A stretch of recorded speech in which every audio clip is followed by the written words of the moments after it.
তো দেখ, আজকে যে পেপারটা সলভ করাবো সেটা হচ্ছে 2019 এমসিকিউ গুলো হয়ে গেছিল, ডাইরেক্ট বড় বড় অঙ্কগুলোতে চলে যাবো।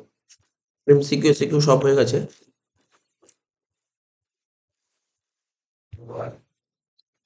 দেখ, গ্রুপ সি, গ্রুপ সি তে প্রথমে কি বলে, রেক্টিফিকেশনের অঙ্ক বলছে, the following errors are detected in the books of Ganguly and company after preparation of trial balance. ঠিক আছে, রেক্টিফাই দ্য এরর্স। তো করতে বলে 4টে পয়েন্ট দিয়েছি, আমি বলেছি পরীক্ষা 4টে পয়েন্টই দেবে। বলছে প্রথম পয়েন্ট বলছে, purchase day book was overcast by ₹10,000। তাহলে প্রথমে তাড়াতাড়ি করে দাগ কাট।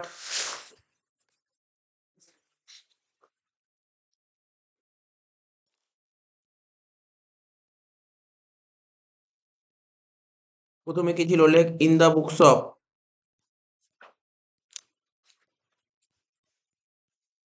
Ganguly, in the books of Ganguly and company, in the books of Ganguly and company journal. প্রথম জার্নাল এ কি বলেছে, পয়েন্টটা পড়। বলছে purchase day book was overcast by ₹10,000। Purchase তো ডেবিট ব্যালেন্স, এটা ওভার কাস্ট, এটা ওভার কাস্ট। ঠিক আছে, ওভার কাস্ট বাই ₹10,000 মানে purchase debit balance overcast মানে দেখানো হয়েছে বেশি, বেশি দেখানো হয়েছে। ঠিক আছে, বেশি দেখানো হয়েছে 10,000 টাকা। তাহলে এখন কি করতে হবে, কমাতে হবে। তাহলে পারচেসকে কমাতে গেলে কি করতে হবে, ক্রেডিট করতে হবে। তাহলে suspense account debit to purchase account 10,000 লিখে দে।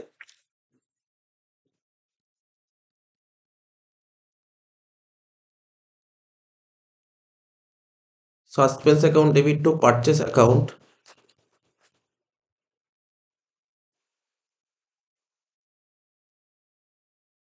10,000 হয়ে গেল এ। বি নম্বর পয়েন্ট কি বলেছিল, বলেছে repair to building, repair to building 9,700, but ভুল করে বিল্ডিং অ্যাকাউন্টকে ডেবিট করা হয়েছিল। তাহলে এটা যেমন রাফ করতে শিখিয়েছিলাম, এদিকে ডেবিট এদিকে ক্রেডিট। অরিজিনাল জার্নাল হওয়া উচিত repair account debit two cash account. ঠিক আছে, অরিজিনাল জার্নাল হওয়া উচিত, ভালো করে দেখে নে যদি বুঝতে অসুবিধা। বলছে বিল্ডিংটা রিপেয়ার করা হয়েছে, বিল্ডিং রিপেয়ার করলে জার্নাল হয় রিপেয়ার টু ক্যাশ। ঠিক আছে, তো কিন্তু অ্যাকাউন্টেন্ট ভুল করে বিল্ডিং টু ক্যাশ করে দিয়েছে। টাকা কত ছিল, 9,700, দেখতো।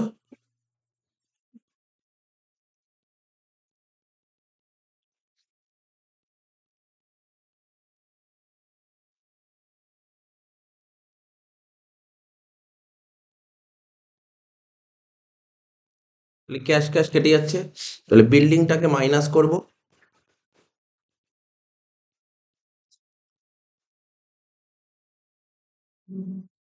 বিল্ডিং অ্যাকাউন্টকে মাইনাস করে রিপেয়ারকে প্লাস করব।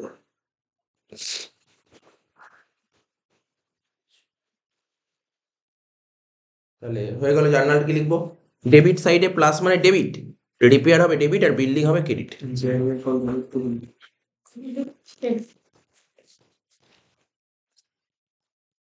Repair account debit two building account 9,700 9,700 হয়ে গেল, দুটো এন্ট্রি হয়ে গেল। ঠিক আছে, 3 নম্বর কি বলেছে, balance of purchase return book. Purchase return মানে ক্রেডিট ব্যালেন্স। ঠিক আছে, 7,930 ওয়াজ ক্যারিড ফরওয়ার্ড 9,370, মানে হয়েছিল তো 7,930, কিন্তু যখন ক্যারি করেছি তখন মানে বেশি নিয়ে নিয়েছি। পারচেস রিটার্ন যত টাকা দেখানো উচিত ছিল তুই বেশি দেখিয়ে দিয়েছিস, তাহলে কি করতে, কমাতে হবে। রিটার্ন মানে ক্রেডিট, ক্রেডিটকে কমাতে গেলে কি করতে হয়, ডেবিট করতে হয়। জার্নাল হয় purchase return account debit to suspense account, লিখে দে purchase return account debit to suspense account.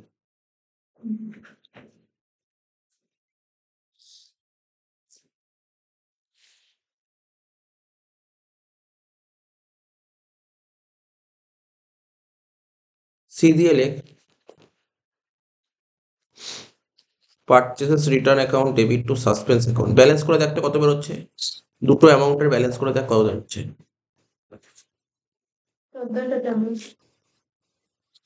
1440, তো ইজি, রেক্টিফিকেশন তো খুব ইজি জিনিস, তো শিখিয়ে দিলাম। রেক্টিফিকেশন গুলো খুব সুন্দর করে করে দেওয়া উচিত। লাস্ট করবো ডি নম্বর পয়েন্ট। এই অঙ্কটার মধ্যে এই একটা পয়েন্টই ভালো লেগেছে, ডিটটা। এবিসি তিনটে একদমই ইজি দিয়েছে। ডিটটা বলেছে ক্রেডিট সেল অফ গুডস 40,000 টাকা তো দুলাল, দুলালকে ধারে গুডস বেচে, তাহলে জার্নাল কি হবে? Original Dulal to sales, Dulal to sales. তাহলে এটা করি, রাফ করি। Dulal to sales, Dulal account debit to sales account. কত টাকা দিয়েছে দেখ, 40,000 টাকা। কিন্তু অ্যাকাউন্টেন্ট ভুল করে কি করেছে, দেখি কি করেছে। বলছে wrongly pass through purchase Debo, ভুল করে পারচেজ দেখিয়ে দিয়েছে। তাহলে পারচেজ কোন দিকে হয়? ডেবিট দিকে হয়। 40,000 টাকা, তার মানে ভুলটা কি করে জানিস? হয়েছিল তো সেল, দেখিয়ে দিয়েছে পারচেজ। ভুল এটাই করেছে, সেলের জায়গায় পারচেজ করেছে। দুলাল দুলালই আছে, দুলালে কোনো চেঞ্জ হয়নি, দুলালে কিছু ভুল করেনি। দুলাল অ্যাকাউন্ট 40,000, ঠিক আছে। তাহলে কি করতে হবে দেখ, সেলটাকে দেখ, ক্রেডিট দিকে সেল লেখা হয়েছিল, লেখেনি, তাহলে লিখবি ক্রেডিট দিকে, লিখবি চোখ দিয়ে লিখবি সেলস অ্যাকাউন্ট 40,000। আর এখানে দুলাল দুলাল কেটে যাচ্ছে, পারচেসটাকে মাইনাস কর, হয়ে গেল। তাহলে কি হবে? ডেবিট সাইডে মাইনাস মানে ক্রেডিট, ক্রেডিট সাইডে প্লাস মানে ক্রেডিট, তাহলে জার্নাল হবে suspense account debit to purchase to sales. লেখ লাস্ট জার্নাল, শেষ হয়ে গেল অঙ্কটা। তাহলে বুঝতে পারলি, তোকে যা রেক্টিফাই করালাম এর বাইরে পাবি না রেক্টিফাই, একটু ইজিলি করে দিবি। আর বারবার বলছি, যেমন দেখ অনেকেই হয়তো তোর ভালো লাগবে, তোর অঙ্কটা মুখোমুখি করে দিই, ওর ওয়ার্কিংস করার দরকার নেই। যেই পয়েন্টটা তোর ডাউট থাকবে অবশ্যই ওয়ার্কিংস করে দেখবি। কনফিডেন্স ভালো, ওভার কনফিডেন্স ভালো, ঠিক আছে। করে দেখবি, তোর ভুল হওয়ার দরকার কি, ফালতু একটা নাম্বারের জন্য 1 নাম্বার থাকবে। যেমন কোনগুলো ওয়ার্কিংস করতে নেই একদম মুখোমুখি শোনে না, ওভার কাস্ট আন্ডার কাস্টের করার দরকার নেই, বাকিগুলো একবার করে দেখে নিবি। যদিও দেখ এটা যদি বলে এতগুলো অঙ্ক করেছি এমনি বুঝতে পারবি। তার ফার্নিচার কিনলে, ফার্নিচার মানে যদি এরর অফ প্রিন্সিপালটা মুখোমুখি করা যায়, এতগুলো করার পর এরর অফ প্রিন্সিপাল মুখোমুখি করা যায়। যেমন ফার্নিচারটা কি, ফার্নিচার কিনলে কি ফার্নিচার টু ক্যাশ, কিন্তু অ্যাকাউন্টেন্ট পারচেস টু ক্যাশ করে দেয়, তাহলে কি করতে হয়? ফার্নিচার টু পারচেস, এইগুলো পারা যায়, এইগুলো পারা যায়। কিন্তু কনফিডেন্স থাকা মানে বুঝতে পারলি, করে দেখবি একবার, অবশ্যই করে দেখবি, কারণ এক এক করে নাম্বার বেরিয়ে যাবে হাত দিয়ে, একটা একটা করে নাম্বার বেরিয়ে যাবে। Suspense account debit to purchase, যেমন তোর বলছি রেক্টিফিকেশন যদি তোর পরীক্ষায় দেবে, তার মধ্যে একটা তো sure undercast overcast দেবেই, পেয়ে গেছি একটা আন্ডার কাস্ট ওভার কাস্ট। আর এরর অফ প্রিন্সিপাল যেটা বললেন ওটা একটা দেবে, দুটো, চারটের মধ্যে দুটো পেয়ে গেলি, মানে এই দুটো পাবিই পাবি শিওর, চারের মধ্যে দুটো পাবিই পাবি শিওর। আর স্যার আরেকটা, যে এখন যে লাস্ট পয়েন্টটা করছি না, এরকম টাইপের একটা পয়েন্ট পাবে, এরকম টাইপের একটা পয়েন্ট, আর একটা ব্যাড ডেট রিকভারি পয়েন্টটা, বেশ। এইভাবে তো চারটে কোশ্চেন সেট করবে। Suspense account debit to purchase to sales, 80,000 টাকা, এখানে লিখবো 40,000, 40,000 হয়ে গেল। তাহলে তোর প্রথম অঙ্কটা কমপ্লিট হয়ে গেল, ঠিক আছে তো। এবার দেখ 2-এর দাগে ডেপ্রিসিয়েশনের থিওরিগুলো পড়ে নিতে বলছে, ডেপ্রিসিয়েশন থিওরিগুলো পড়ে নিস, যে কটা থিওরি দিয়ে ওখানের মধ্যেই আছে পরীক্ষায়, ঠিক আছে, ওইগুলো পড়ে নিবি। কি বলেছে? প্রথম থিওরি দিয়েছে কি 2-এর দাগে, বলছে ডেপ্রিসিয়েশনের ইন্টারনাল কারণগুলো কি, মানে যে অবচয় হচ্ছে তার আভ্যন্তরীণ কারণ, এই কোশ্চেনটা দিচ্ছে। এর সঙ্গে একটা অঙ্ক দিয়েছে, কি দিয়েছে কোশ্চেনটা, বই ডেপ্রিসিয়েশনের অঙ্ক, ঠিক আছে তো। আর সবসময় বারবার বলছি ডেপ্রিসিয়েশন থিওরি পড়ে যাবে, কারণ পরীক্ষার চেষ্টা করবি অঙ্ক না করার, যদি অঙ্ক করতে একটু টাইম লাগে তো, তার বদলে থিওরিটাই লিখে দিবি। অঙ্ক এমনি করে দিচ্ছি, ঠিক আছে তো, বা ক্লাসে করানো আছে তোর। ডেপ্রিসিয়েশনের অঙ্ক শিখে রাখা ভালো, কিন্তু এই পরীক্ষায় থিওরি পুরো হুবহু কমন পড়ে যায়, থিওরি লিখে দিবি, অঙ্ক যাবি না। আর আমি সিকোয়েন্স বলে দেবো কোনটা আগে পরে করতে হয়, ঠিক আছে, কোনটা আগে পরে করতে হয়। বলছে কি মানু limited purchase 1116 a piece of machine at a cost 10,000, একটা মেশিন কিনেছে 1/16 10,000 টাকা দিয়ে। 1/16 আর একটা মেশিন কিনেছে 20,000 টাকা দিয়ে। This type that this type of this machine being different, মানে দুটো দুটো বিভিন্ন ধরনের মেশিন, দুটো মেশিনটা ডিফারেন্ট বলেছে, খুব ভালো কোশ্চেন দিয়েছে, কিন্তু সোজা question. The rate of depreciation were decided at 10% per annum and 15% per annum. তার মানে কি, একটা 10% আর একটা 15%, মানে কি প্রথম মেশিনটা 10% আর দ্বিতীয় মেশিনটা 15%। ঠিক আছে তো, এবং ডিমিনিশিং ব্যালেন্স পয়েন্ট অ্যাপ্লাই করতে বলে বলছে তুমি 16 আর 17 সালে অ্যাকাউন্টসটা করে দাও, তো কিছুই নেই, অঙ্কটার মধ্যে ইজিলি হয়ে যাবে।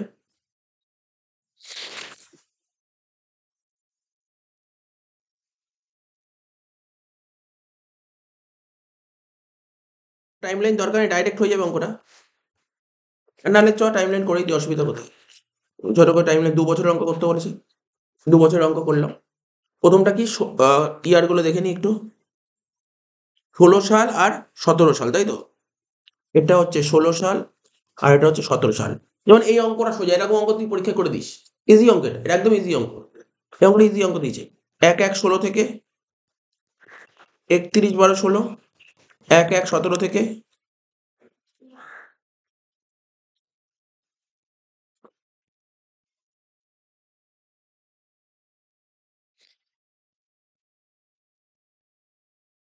1-1-17 থেকে 31-12-17 হয়ে গেল। ফার্স্ট যে মেশিনটা কিনেছে তার ডেট কবে বলেছে বল? 1-1-16-তে, তাই তো? 1-1-16-তে 10,000 টাকা দিয়ে কিনেছি, M1 10,000 টাকা। তারপর 1-7-16-তে আরেকটা মেশিন কিনেছি 17 টাকা দিয়ে, 20,000 টাকা দিয়ে।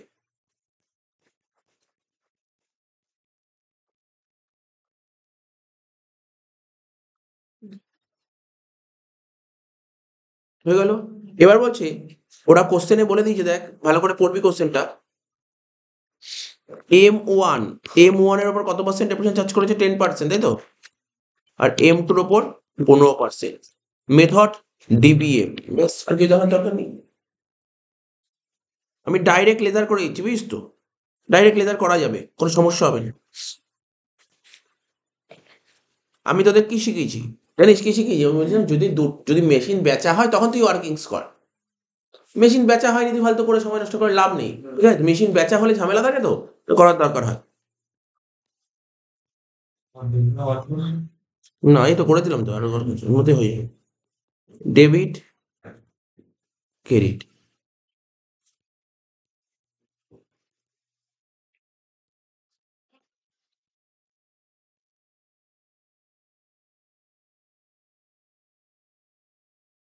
Machinery account. মেশিন হচ্ছে অ্যাসেটস, অ্যাসেট বাড়বে ডেবিট দিকে আর অ্যাসেট কমবে ক্রেডিট দিকে, ঠিক আছে?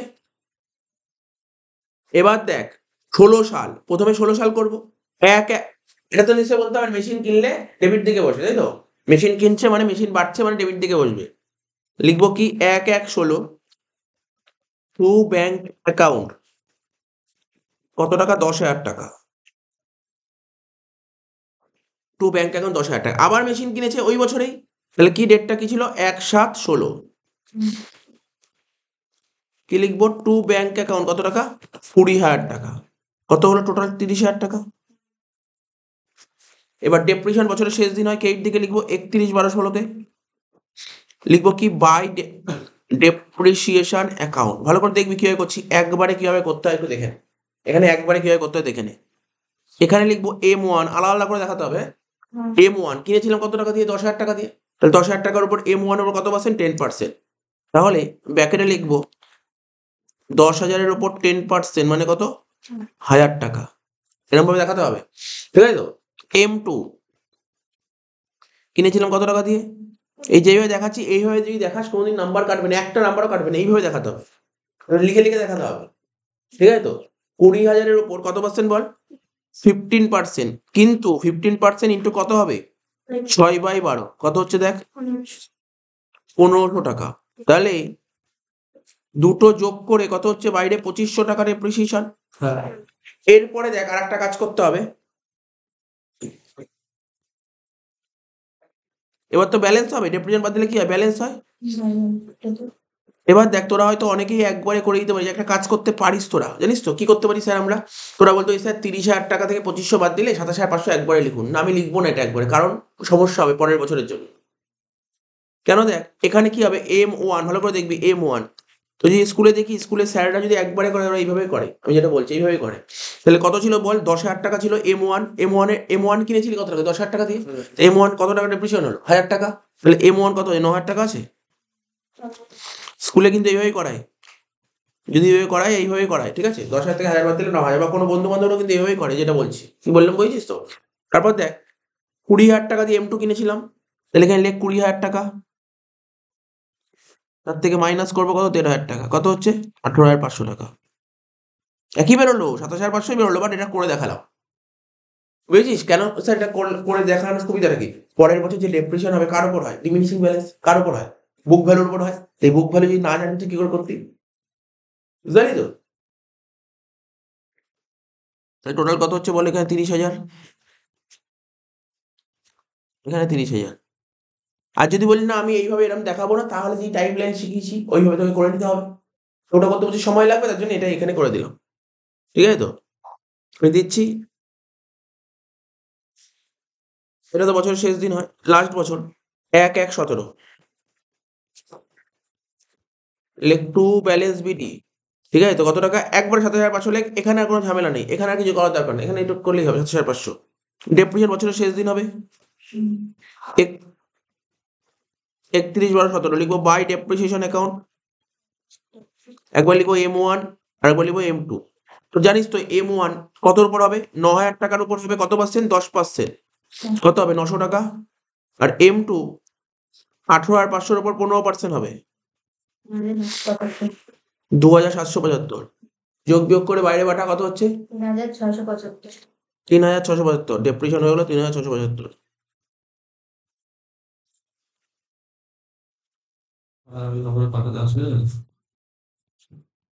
এবার দেখ 27,500, 27,500, তার থেকে বাদ দিয়ে কত হচ্ছে? 23,825। এটা হচ্ছে বাই ব্যালেন্স শিট।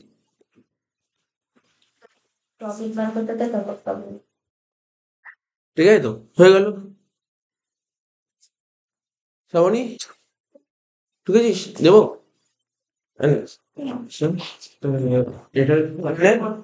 দরকার দেখে নে। 2725 না 2775। দুটো আমার তোর হয়েছে করার পরে কি? দেখে দেখতে হবে। হ্যাঁ? ইনারে করলে আউটারে করলে বেটার লাগে দেখতে। দেখতে ভালো লাগে। ওটা করলে দেখতে ভালো লাগে। হ্যাঁ? তোরা পরীক্ষায় ডেপ লিখতে পারিস না। ডেপ লিখলে কাটবে। ডেপ্রিসিয়েশন লিখতে হবে পরীক্ষায়। ঠিক আছে তো? পুরো নাম লিখতে হবে। যেমন এই অঙ্কই পরীক্ষায় দেয়, এই অঙ্কটা। এই অঙ্ক তুই করে দিবি পরীক্ষায়। যদি কখনো এই মেশিন সেল বলে এটা তুই করে দিবি। থিওরি লিখবি কেন? ঠিক আছে তো? ওই টাইপের অঙ্ক করার চেষ্টা করিস। এমন টাইপের অঙ্ক বলে সোল্ড আনসার থাকে না?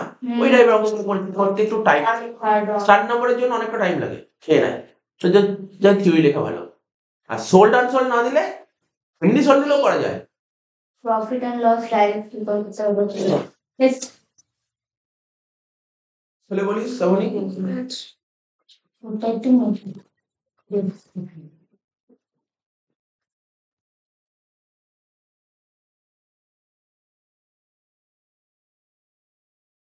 ঠিক আছে তো?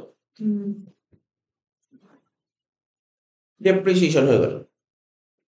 তারপর বলছে কি, এবার বিল অফ এক্সচেঞ্জ দিয়েছে, খুব ভালো অঙ্ক দিয়েছে, খুব ভালো অঙ্ক দিয়েছে। বিল অফ এক্সচেঞ্জ অঙ্কটা কর। আর এর সময় থিওরি কি দিয়েছিল দেখ, নোটিং চার্জেস আর অ্যাকোমোডেশন অফ বিল, 2-2-4 থিওরি লেখার জন্য। ঠিক আছে তো? কোশ্চেনটা পর বিল অফ এক্সচেঞ্জের। ভালো অঙ্ক দিয়েছে। অনেক দিন পর একটা অঙ্ক পেলাম বিল অফ এক্সচেঞ্জের। বিল অফ এক্সচেঞ্জ এতদিন না কি পেতাম বলতো, যেগুলো একজনের বইতে এন্ট্রি, এখানে দুজনের বইতে এন্ট্রি দিয়েছে। এটা খুব ভালো অঙ্ক। তো দুজনের বইতে এন্ট্রিটাও জেনে রাখতে হবে। বলছে অন 1/1/18 কিরণ অ্যাকসেপ্টেড। আচ্ছা, বিল কে অ্যাকসেপ্ট করে জানিস তো নিশ্চয়ই? যে ড্রয়িং। বুঝতে পারলি না কি বললাম? আজকে ধর আমি তোর কাছে টাকা পাই, তাহলে আমি একটা বিল লিখলাম বা একটা লেটার লিখলাম, লেটার লিখে তোকে দিলাম, তুই বিলটা কি করলি? সেই লেটারটা অ্যাকসেপ্ট করে সাইন করলি। বুঝতে পারলি তো? অ্যাকসেপ্ট করে সাইন করে আমাকে দিয়ে দিলি। অর্থাৎ বিলটা কে অ্যাকসেপ্ট করে? যার কাছে টাকা পায় সেই তো বিলটা অ্যাকসেপ্ট করবে। তাহলে এখানে বলছে কিরণ বিলটা অ্যাকসেপ্ট করেছে, মানে কিরণকে, ড্রয়ি। কিরণ হচ্ছে ড্রয়ি। কত টাকার বিল অ্যাকসেপ্ট করে? 5,000 টাকা 4 মাস। এবং বিলটা অ্যাকসেপ্ট করলো, অ্যাকসেপ্ট করে বিলটাকে সাইন করলো, সাইন করে কি করলো? অরুণকে দিয়ে দিয়েছে। তাহলে তার মানে একটু কোশ্চেনটা পড়ে এরকম না, কোশ্চেনে বলেনি কে কিনেছে কে বেচেছে, আমাকে এই লাইনটা পড়ে বুঝতে হবে। তাহলে কিরণটাকে, কিরণটাকে আর অরুণটাকে, অরুণ হচ্ছে ড্রয়ার আর কিরণ হচ্ছে ড্রয়ি। ঠিক আছে? অর্থাৎ অরুণের কাছে বিল রিসিভেবল হবে, কিরণের কাছে বিল পেবেল হবে। এটা মাথায় রাখবে। Due to availability of fund Kiran made the payment of bill. যেহেতু ফান্ডের ওর মধ্যে ওর কাছে ফান্ডের শর্ট হচ্ছে, কার কাছে ফান্ডের শর্ট হচ্ছে দেখ, কিরণের কাছে। কিরণের কাছে সাফিসিয়েন্ট টাকা নেই, ও বিলের টাকা দিতে পারছে না।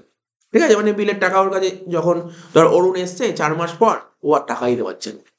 তো বলছে কি, Kiran made the payment of the bill, ঠিক আছে তো, 4/2/18, তো এই তারিখে দিতে পারছে না, অ্যান্ড গট রিবেট 6।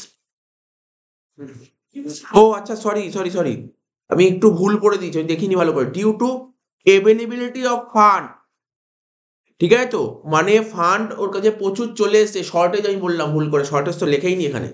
এখানে due to availability of fund, ওর কাছে ফান্ড চলে এসছে। ভালো করে শুনবি, ওকে কবে বলেছিল টাকা দেবে, ভালো করে শোন। 1/1/18 বিল ছিল, বলেছিল তোমাকে 4 মাস পর তোমাকে আমি টাকাটা দেবো। কে বলেছিল কথাটা? এই কথাটা কে বলেছিল? কিরণ অরুণকে বলেছিল আমি তোমাকে 4 মাস পর টাকাটা দেবো, এই কথা কন্ট্রাক্ট হয়েছিল।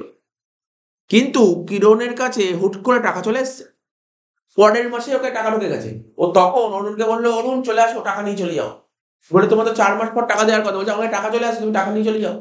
তাহলে ক মাস আগে ওকে টাকা দিয়ে দিচ্ছে? 3 মাস আগে, ঠিক আছে তো। তাহলে ওকে কিন্তু পুরোপুরি 5,000 টাকা দিতে হবে না, কিছু কম দিলে কাজ হয়ে যাবে, কিছু কম দিতে হবে, বুঝতে পারলি না কি বললাম? ধর যাকে আমার 4 মাস পর টাকা দেওয়ার কথা, আমি ওকে 3 মাস আগেই টাকা দিয়ে দিচ্ছি, তাহলে কি 3 দেবে, 3 মাসের রিবেট দেবে, বুঝতে পারলি? এটা হচ্ছে রিবেটের অঙ্ক, এটা রিবেটের অঙ্ক দিয়েছিল, ঠিক আছে, একদম 19-এর অঙ্ক 23-এ তুলে দিয়েছিল, এই অঙ্কটা পুরো 23 সালে তুলে দিয়েছিল, ঠিক আছে তো। তাহলে কি বলছে? So journal entries in the books of Kiran and Arun, journal করতে হবে কিরণের বইতে আর অরুণের বইতে। কি বললাম বুঝতে পারলি তো? আজকে ধর আমি কারোর কাছে টাকা পাই, ধর কারোর কাছে 5,000 টাকা পাই, তো আমি ওকে টাকা চাইলাম, ও বললো কি আমি 3 মাস পর টাকা দেবো, ঠিক আছে, তাহলে একটা বিল ড্র হলো, বিলের যে গল্প ছিল। এবার 3 মাস পর আমার টাকা পাওয়ার কথা, 1 মাস যেতে যেতে আমাকে ফোন করে বললো তোমার টাকা রেডি হয়ে তুমি এসে নিয়ে চলে যাও। তার মানে কি, আমি যে টাকাটা 3 মাস পর পেতাম 2 মাস আগে পেয়ে গেলাম টাকাটা, তাহলে আমাকে কিন্তু পুরো 5,000 টাকা দেবে না, ঠিক আছে তো। আমি বললাম তাহলে ও যেহেতু আমাকে 2 মাস আগে টাকা দিচ্ছে, আমি ওকে কিছু রিবেট দেবো, হয়তো 5,000 টাকার জায়গায় ধর আমি ওকে ওর থেকে আমি নেবো 5,000 টাকা, 4,980 টাকা নিলাম, 20 টাকা রিবেট দিয়ে দিলাম, ঠিক আছে তো। সেখানে রিবেটের কোশ্চেন বলে দিই, রিবেটের কোশ্চেন, ঠিক আছে তো। রিবেট কত দেখ বলে দিয়েছে, গট আর রিবেট 6%। এখন তুই যদি বলছিস স্যার, যদি কোশ্চেন এই কথাটা না বলতো 6% রিবেট, তাহলে আমি করতি না, আমি করতাম না, ঠিক আছে তো, করতাম না, সেক্ষেত্রে করতাম না, বাট বলে দেবে, এরকম বলে দেবে। তুই কমন সেন্স খাটা, ধর আমি যার গায়ে টাকা পাই, ও যদি টাইমের মধ্যে টাকাটা দিতে না পারে, বিলটা ডিজনার হয়ে যেত, তাহলে নতুন আবার একটা বিল ড্র করা হতো, তার জন্য আমি একটা এক্সট্রা ইন্টারেস্ট চার্জ করতাম, আরো দেরি হচ্ছে বলে ইন্টারেস্ট চার্জ করতাম। এখানে ও আগে টাকা দিচ্ছে, তাহলে ওকে ওকে ছাড় দিতে হবে না, রিবেট মানে ছাড়। তাহলে কার কার বইতে এন্ট্রি করবো? একটা কিরণের বইতে, একটা অরুণের বইতে। লেখ, প্রথমে কিরণের বইতে কর, তারপর অরুণের বইতে করবো। এখানে লিখলাম প্রথমে কিরণের বইতে এন্ট্রি করছি, ঠিক আছে তো। কিরণটা কে ছিল বল? কিরণ কে ছিল, ড্রয়ার না ড্রয়ি? কিরণটা কে ছিল, ড্রয়ার না ড্রয়ি? কিরণ ড্রয়ি, কিরণ ছিল ড্রয়ি, কিরণ ছিল ড্রয়ি। আর টাকাটা পাবে কে? কিরণ পাবে না অরুণ পাবে? লাইনটা পড়ে বোঝ। অরুণ পাবেন। অরুণ পাবে, তাহলে যে টাকা পাবে তাকে বলে ড্রয়ার। আর কিরণ তো ড্রয়ি, তাহলে কিরণ কি করেছে, কিরণ অরুণকে বিল দিয়েছে। ডেটটা বলতো কত ছিল? 1/1/1 ছিল তো, ফার্স্ট জানুয়ারি তো, 1/1/18। তাহলে কি হবে জার্নাল?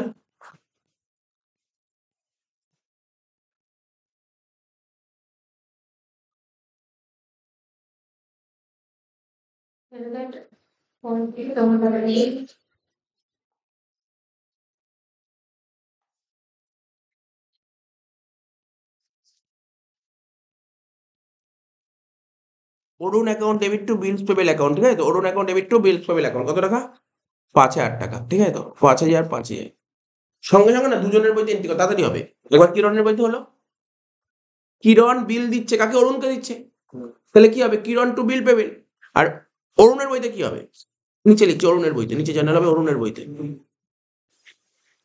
1/1/18। তাহলে অরুণ বিল পাচ্ছে, মানে বিল রিসিভেবল অ্যাকাউন্ট ডেবিট, কার থেকে পাচ্ছে? টু কিরণের থেকে।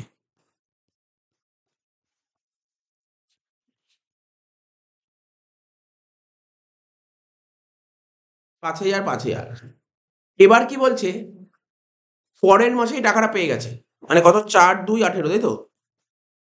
এখানেও 4/2/18। দেখ কত টাকা পাবে, ভালো করে শোন। 5,000 টাকা পাওয়ার কথা, যেহেতু আগে আগেই টাকা দিয়ে 5,000 টাকা পাবো না, রিবেট দিতে হবে, রিবেট। সে রিবেট কত? 5,000 টাকার উপর কত পার্সেন্ট রিবেট বলছে? বল 6%। যেই টাকাটা 4 মাস পর দেওয়ার কথা, ও সেটা 1 মাস পর দিয়েছে, মানে ক মাস আগে টাকা দিয়েছে? 3 মাস। তাহলে রিবেট হবে 3 মাসে আগে দেবে। তাহলে কর 5,000 × 6%, 3/12 করে দেখ কত হচ্ছে, কত? 75 টাকা রিবেট হচ্ছে। রিবেট কত বেরোলো? 75 টাকা। আচ্ছা, এটা শিখিয়ে দিলাম, পরীক্ষায় এমসিকিউ দিতে পারে, বলে রিবেটটা ক্যালকুলেট করে দাও আস্তে। রিবেট কত হলো? 75 টাকা, তাই তো? তাহলে টাকা পাওয়ার কথা কত? 5,000 টাকা। 5,000 টাকা পাবো না, 5,000 থেকে 75 টাকা কম পাবো। তাহলে লেখ ব্যাংক অ্যাকাউন্ট ডেবিট, কত টাকা পাবো? 5,000 থেকে 75 টাকা বাদ দিলে কত হয়? 4,925। এবার রিবেট হবে ডেবিট, এখানে লেখ রিবেট অ্যাকাউন্ট হবে ডেবিট। কেননা আমি তো ছাড় দিলাম, ছাড়টা তো আমি দিলাম, তা আমার খরচা তো। তাহলে কত হলো? 75 টাকা।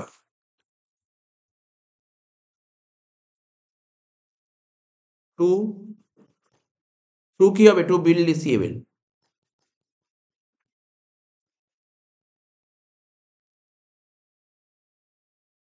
আচ্ছা, 8 টাকা, বুঝেছিস?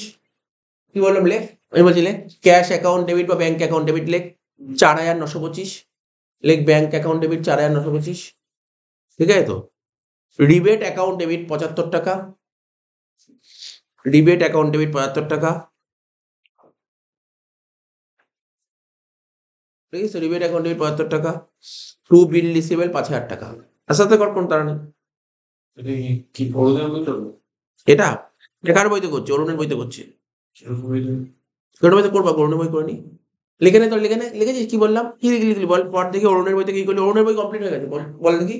1/1/18 করলি বিল রিসিভেবল টু কিরণ 5,000 5,000। তারপর 4/2/18 করেছিস bank account debit 4,925। Rebate account debit 75 টাকা। টু বিল রিসিভেবল 5,000 টাকা। পুরো ক্লিয়ার হয়েছে? এটা অরুণের বইতে। এবছর যে পরীক্ষা এসেছিল না, অরুণের বইতেই দিয়েছিল, বুঝিস তো? দুজনের বইতে দেয়নি, 23 সালে এনে দিয়েছিল, একজনের বইতে দিয়েছিল। এইটুকু দিয়েছিল, একটু বুঝতে পেরেছিস না কি বললাম? 5 মার্কসের জন্য, এই 4 মার্কসের জন্য যথেষ্ট ইজি। দুটো জানলে 5 নম্বর, এটা বুঝতে পেরেছিস তো? অরুণের বইতে একটু মাথায় রাখবি, টাকা পাওয়ার কথা কার? অরুণের। টাকাটা দেবে কে? কিরণ দেবে। এই এন্ট্রিটাকে উল্টে দেবো আস্তে আস্তে, কোনো তাড়াহুড়া নেই।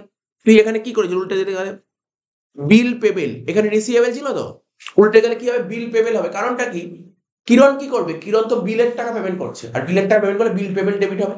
তো ডেবিট করি 5,000 টাকা, ঠিক আছে? তো বিল পেমেন্ট ডেবিট করি কত? 5,000 টাকা। এখানে ব্যাংক ডেবিট ছিল, ওখানে ব্যাংকটা কি হয়ে যাবে? ক্রেডিট হয়ে যাবে। রিবেট ডেবিট ছিল, রিবেট ক্রেডিট হবে। বুঝতে পারলি? পুরো এই এন্ট্রিকে ধরে উল্টে দে, এই এন্ট্রিকে ধরে উল্টে দে। ওখানে ব্যাংকে যায় ক্যাশে গেলে প্রবলেম আছে না? পুরো ব্যাংক করলে পুরোটাই ব্যাংক, ক্যাশ করলে পুরোটাই ক্যাশ। ক্যাশ করেছেন। তাহলে লিখবি কি? লেখ কি রে, বুঝতে পারলি তো এটা কি বললাম? রিবেটের এন্ট্রি দেখ, রিবেটের অঙ্ক তো বইতে বেশি নেই। রিবেটের কনসেপ্টটা বুঝতে, রিবেট জিনিসটা কি, কি রে, রিবেটের কনসেপ্টটা বুঝতে পেরেছিস তো? ভালো করে বুঝে রাখবি কিন্তু। বিল পেবেল কত হবে? ডেবিট 5,000 টাকা। তো লিখবি টু ব্যাংক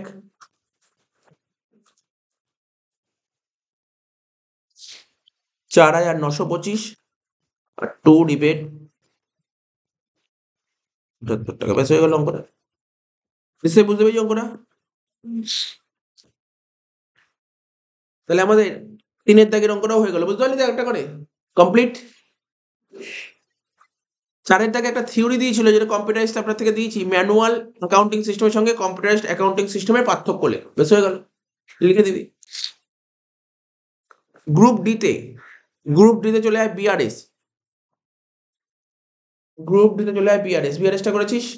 4 নম্বর করছি BRS.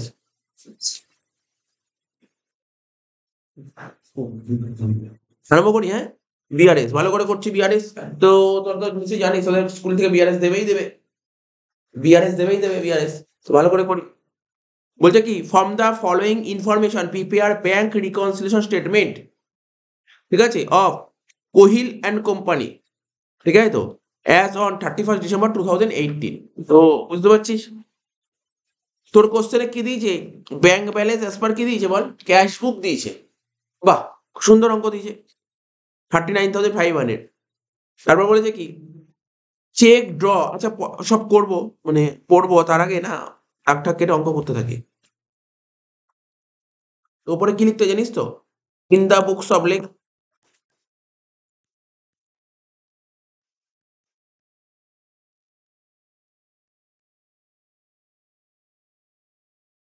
In the books of Kohil and company, না কোহলি বলেনি, কোহলি অ্যান্ড কোম্পানি বলছে। ঠিক আছে, তারপর কি লিখবি? ব্যাংক রিকনসিলেশন স্টেটমেন্ট লেখ, ব্যাংক রিকনসিলেশন স্টেটমেন্ট। তারপর কি লিখতাম? As on. অ্যাজ অন কত লিখবো? 31/12/18, তাই তো? আমরা যে অঙ্ক করতাম একটা প্লাসের ঘর করতাম মনে পড়ে তো, একটা মাইনাসের ঘর করতাম, আমাদের অঙ্কটা একটু আলাদা হতো। তারপর কি বলেছে কোশ্চেনে? বলেছে ব্যাংক ব্যালেন্স লেখ, ব্যাংক ব্যালেন্স অ্যাজ পার ক্যাশ বুক, ব্যাংক ব্যালেন্স অ্যাজ পার ক্যাশ বুক।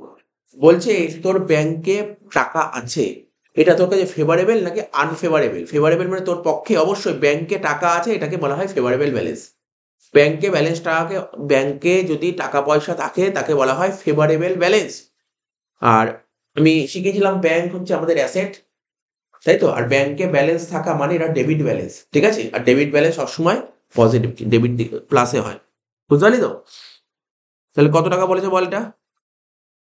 39,500 প্লাসে লিখবো, কোনো ডাউট নেই এখানে নিশ্চয়ই। ব্যাংকে যদি ব্যালেন্স থাকে তাকে বলা হয় ফেভারেবল ব্যালেন্স, আর ফেভারেবল ব্যালেন্স অলওয়েজ পজিটিভ হয়, ঠিক আছে তো?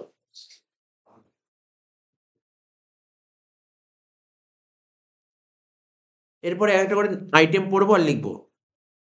প্রথমে বি নম্বর পয়েন্টটা কি বলেছে? Cheque draw for rupees 10,000 but check of rupees 8,600 only were encashed within 31st December 2018।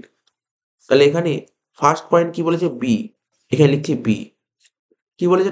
আইটেমটার নাম লেখ, পরে দেখবো যোগ হবে না বিয়োগ হবে। লেখ cheque drawn but not yet in cash, তাই তো? চেক ড্র করেছিস, শোন তুই চেক ড্র করেছিস বাট নট ইয়েট এনক্যাশড, মানে বুঝতে পারলি? তুই চেক ড্র করেছিস, ড্র করা মানে আগের ক্লাসগুলোতে বলেছি ড্র করা মানে কাউকে দেওয়া। দেখ আমি লিখে লিখে দেখাচ্ছি এখানটায়, ছবি এঁকে এঁকে দেখাচ্ছি, কারণ এটা তোকে পরীক্ষা করতে হবে তো। ক্যাশ বুক থেকে তুই কোথা থেকে কোথায় যাচ্ছিস? স্যার ক্যাশ বুক থেকে পাসবুকে যাচ্ছি।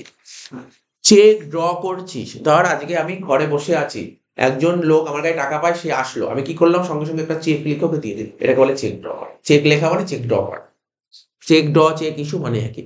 তাহলে আমি চেক ড্র করলে, তাহলে এই যে আমি চেক লিখলাম, এই কথাটা সবার প্রথম কে জানলো? ব্যাংক আগে জানবে নাকি আমি আগে জানবো? আমি, মানে ক্যাশ বুক আগে জানবে।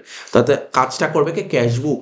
তাহলে চেক ড্র করলে, আচ্ছা চেক ড্র করলে তুই ভাব, চেক ড্র করলে আমার টাকা বাড়বে না কমবে? কমন সেন্স করে কমবে। কমবে। তাহলে ক্যাশ বুক কমে, ক্যাশ বুক এখানে, আর পাসবুক এখানে। আর আমি সবসময় বলি চেঞ্জ করতে হবে সবসময়, যেই বুক থেকে স্টার্ট করছি সেই বুককেই চেঞ্জ করতে হবে। তাহলে ক্যাশ বুকে চেঞ্জ করতে হবে। তাহলে ক্যাশ বুকে কি করলে ক্যাশ বুক আর পাসবুক ইকুয়াল হবে? কমালে ক্যাশ বুককে কমালে, ক্যাশ বুকে যদি কমাস তাহলে তো আরো নিচে নেমে গেল, বাড়াতে হবে, ক্যাশ বুককে বাড়াতে হবে। তাহলে কি করলাম? যোগ করলাম। আইটেমটা কি করবো? যোগ। এই আইটেমটা যোগ করবো। টাকাটা কত? 10,000 টাকা। তোকে 10,000 টাকা ছিল, না only 800 সরি 8,600। আচ্ছা দাঁড়া বলছি 8,600 কেন? 10,000 টাকার চেক দিয়েছিলাম, তার মধ্যে তারিখের মধ্যে 8,600 জমা করতে পেরেছে, মানে ভাঙাতে পেরেছে। তাহলে এখনো কত টাকা চেক ব্যাংকে মানে ভাঙাতেই পারেনি, বুঝতে পারলি তো? এনক্যাশ করতে পারেনি, 1,400 টাকা। তাহলে 1,400 টাকা আসবে এখানে, 1,400 টাকা যোগ হয়, বুঝতে পারলি তো? বুঝতে পারলি লাইনটা? মানে ধর তুই আমার বাড়িতে আজকে 3টে চেক দিয়েছিস, ডিসেম্বর মাসে মানে তুই 2টো চেক ক্লিয়ার করে ফেলতে পেরেছিস, কিন্তু একটা চেক এখনো ক্লিয়ার হয়নি। যেটা ক্লিয়ার হয়নি সেটাই আসে এখানে, ঠিক আছে? যেটা ক্লিয়ার হয়নি সেটাই এখানে আসে। দেখিয়ে দেবে ব্যাকেটে কি করে হলো। 10,000 থেকে 8,600 বাদ।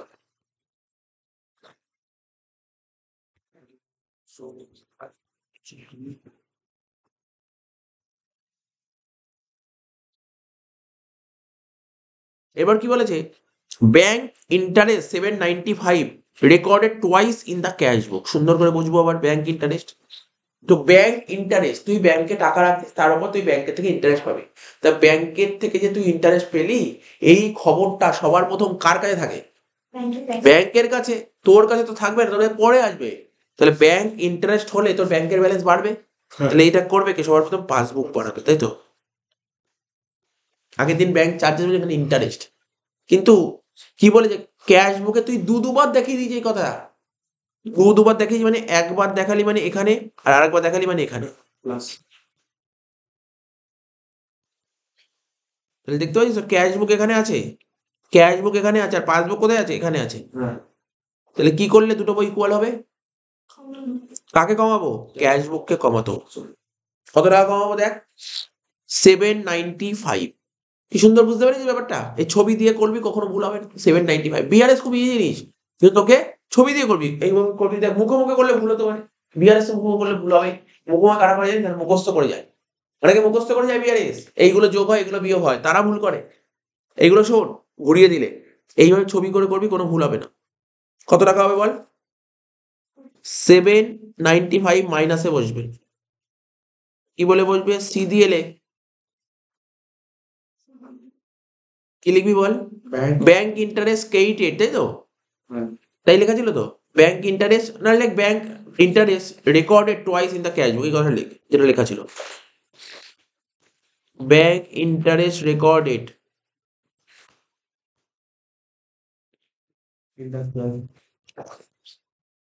recorded twice in the cash book.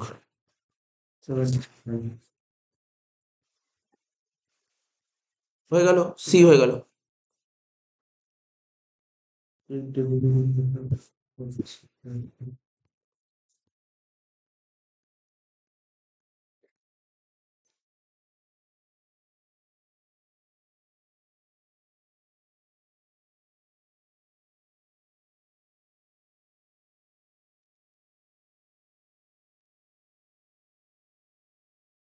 তাহলে সি হয়ে গেল। ডি কি বলেছে?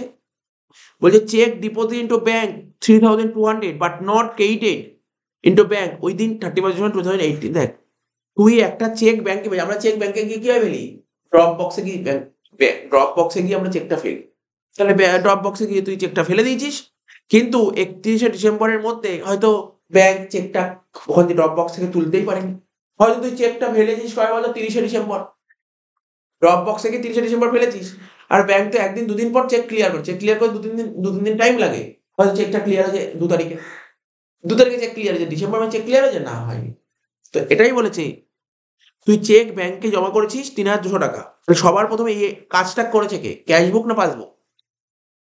তুই আজকে তোর কাছে একটা চেক এসেছে, আজকে আমার কাছে চেক এসেছে, আমি চেকটা গিয়ে ব্যাংকে ফেলেছি, তাহলে সবার প্রথম আমিই কাজ করেছি, ব্যাংক তো করেনি এখনো। মাথায় রাখতে হবে। তাহলে ক্যাশবুক কি করেছে? ক্যাশবুক বাড়িয়ে দিয়েছে, পাসবুক তো কিছু করেনি। তাহলে কি করতে হবে? দুটো বই ইকুয়াল করতে গেলে ক্যাশবুককে কমাতে হবে, কমাতে হবে মাইনাস। ঠিক আছে তো? ডি দিয়ে লিখবি, এখানে লিখবি 3200 মাইনাসের ঘরে। কি লিখবি? Cheque deposit to bank but not credited.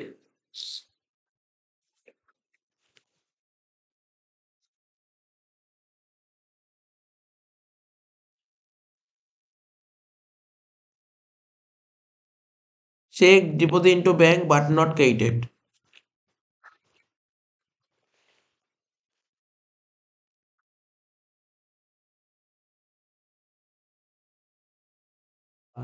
Next last point, dividend of rupees 450 credited into bank. 450 টাকার ডিভিডেন্ড কি করেছিস? ক্রেডিটেড করেছিস into bank, but not enter in the cash book. ঠিক আছে, বোঝা গেল।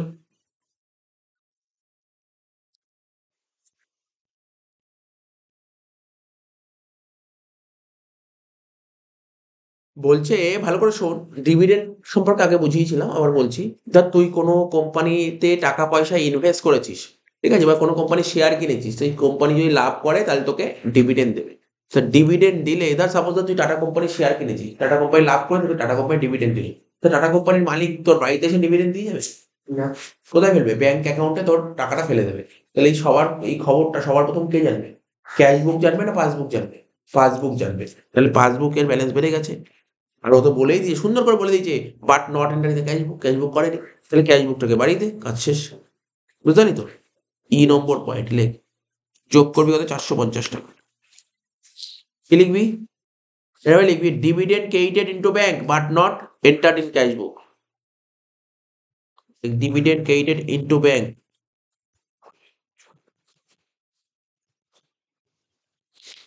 dividend credited into banks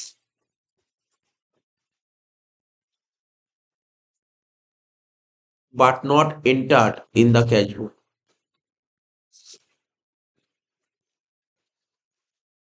শেষ হয়ে গেল অঙ্ক, যোগ বিয়োগ করবো।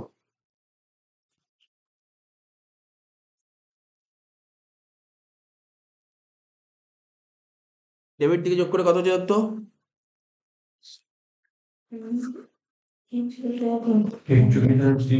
হ্যাঁ, আর ক্রেডিট দিকে 3,995। টোটাল দেখ বেশি কত, যেমন ব্যালেন্সিং করতে হবে 41,350, দুটো ঘরেই লেখ।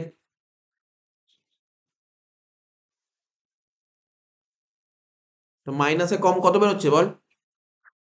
37,000 বল 355, তাই তো? এটা বেরোচ্ছে। হ্যাঁ। তাহলে তোর ব্যালেন্সটা কোন দিকে বেরোলো এখন?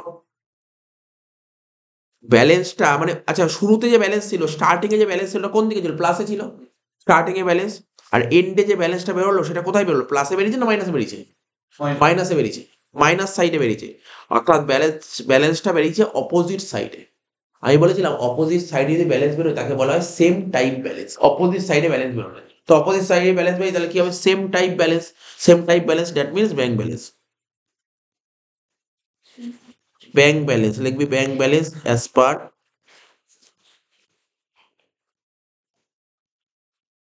Bank balance as per passbook. হয়ে গেল, করে শেষ।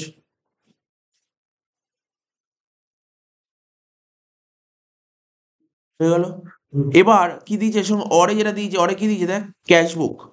ক্যাশ বুক তো করবো, ক্যাশ বুকটা যথেষ্ট ইজি অঙ্ক আছে। তার জন্য ক্যাশ বুকের আগে দাগটা কাট, আগে ক্যাশ বুকের দাগটা কাট, তারপর ক্যাশ বুকটা করবো।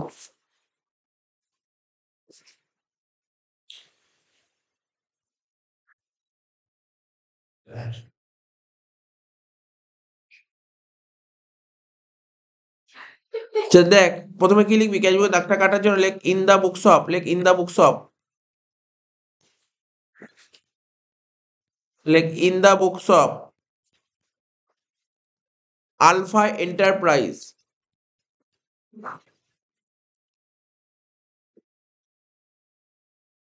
আলফা এন্টারপ্রাইজ লেখ in the books of Alpha Enterprise. ঠিক আছে তো? তারপর লিখবো কি, ক্যাশ বুক ডবল কলাম,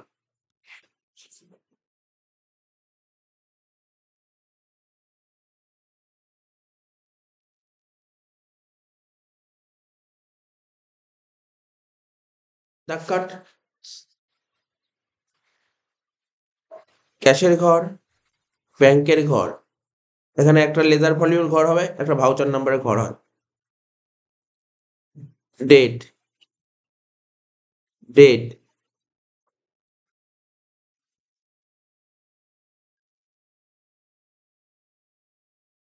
ক্যাশের ঘর, ব্যাংকের ঘর,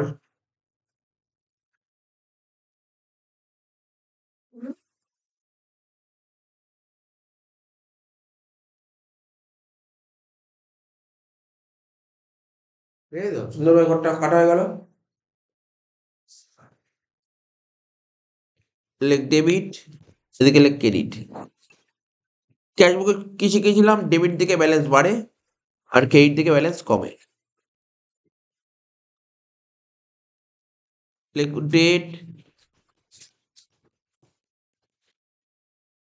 পার্টিকুলার্স ক্যাশ ব্যাংক।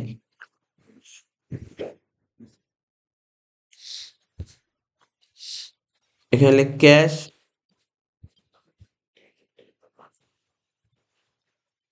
এখানে লেখ ব্যাংক। ঠিক আছে? এই ঘরে লেখ ডেট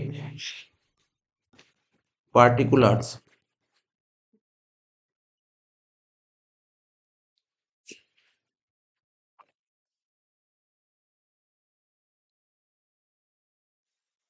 প্রথমে লিখ ভিএন, তারপর ঘরে লিখ এলএফ, ভিএন তারপর ঘরে লিখ এলএফ, ঠিক আছে?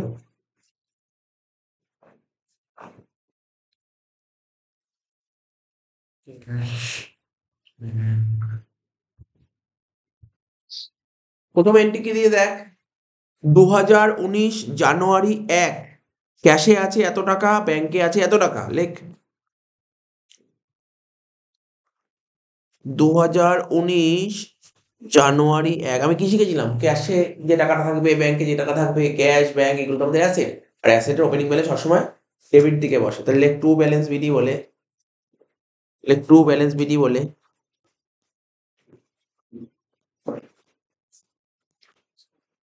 ক্যাশের ঘরে কত টাকা লিখবো? 5,300 টাকা। আর ব্যাংকের ঘরে লিখবো কত? 5,200 টাকা। হয়ে গেল। নেক্সট কি বলেছে? 1 তারিখ হলো, 7 তারিখ ডি দাস বলছে, D Das paid ₹1,600 for sale of goods. মানে ডি দাস মানে একজন লোক, সে পে করেছে। কেন পে করেছে? ওকে গুডস বেচেছি বলে, ঠিক আছে? গুডস বেচেছি বলে। তার মানে এটা তো বোঝাই যাচ্ছে, এটা তো বোঝা যাচ্ছে। তাহলে আমরা কি বললাম? সেল তো দু রকম হতে, ক্যাশ সেল হতে পারে, ক্রেডিট সেল হতে পারে। আমি বললাম দিনের দিন পেমেন্ট করলে তাকে বলা হয় ক্যাশ সেল। তাহলে এটা কিন্তু ক্যাশ সেল হয়েছে। কোশ্চেন ঘুরিয়ে দিয়েছে, কিন্তু এটা কিন্তু ঘাবড়ে যাস না। এখানে ডি দাস পেড করেছে। ডি দাস কাকে পে করলো? এই কি ছিল কোম্পানির নাম, কি ছিল বল? Alpha Enterprise. D Das Alpha এন্টারপ্রাইজকে পেমেন্ট করেছে। তার আলফা এন্টারপ্রাইজকে পেমেন্ট করলে আলফা এন্টারপ্রাইজে কি হচ্ছে? টাকা আসছে। টাকা আসলে কোন দিকে বসবে? ডেবিট দিকে বসবে। কোন ঘরে বসবে? ক্যাশ পেমেন্ট করেছে, স্যার কিছু বলেনি ক্যাশ বা ব্যাংক, তোমরা ক্যাশই পেমেন্ট করেছে। ক্যাশের ঘরে 1,600 টাকা লিখবি। কি বলে লিখবো স্যার? ডি দাস বলে লিখবো না, টু সেলস বলে লিখবো, টু সেলস বলে লিখবি, ঠিক আছে? মানে দিনের দিন হয়েছে। তাহলে 7 তারিখ দিয়ে লেখ সেলস, টু সেলস বলে ক্যাশের ঘরে টাকাটা লেখ।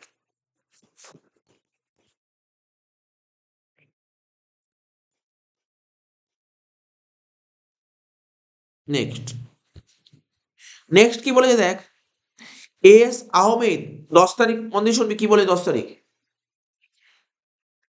এস আহমেদ পেড 1,900 টাকা বাই চেক। এস আহমেদ 1,900 টাকা চেকের মাধ্যমে পেমেন্ট করেছে for goods supply to him, for goods supply to him in December 2018। ঠিক আছে তো? লাইনের মানে বোঝ কি বলেছে? এস আহমেদ পেড করেছে 1,900 টাকা, ঠিক আছে তো?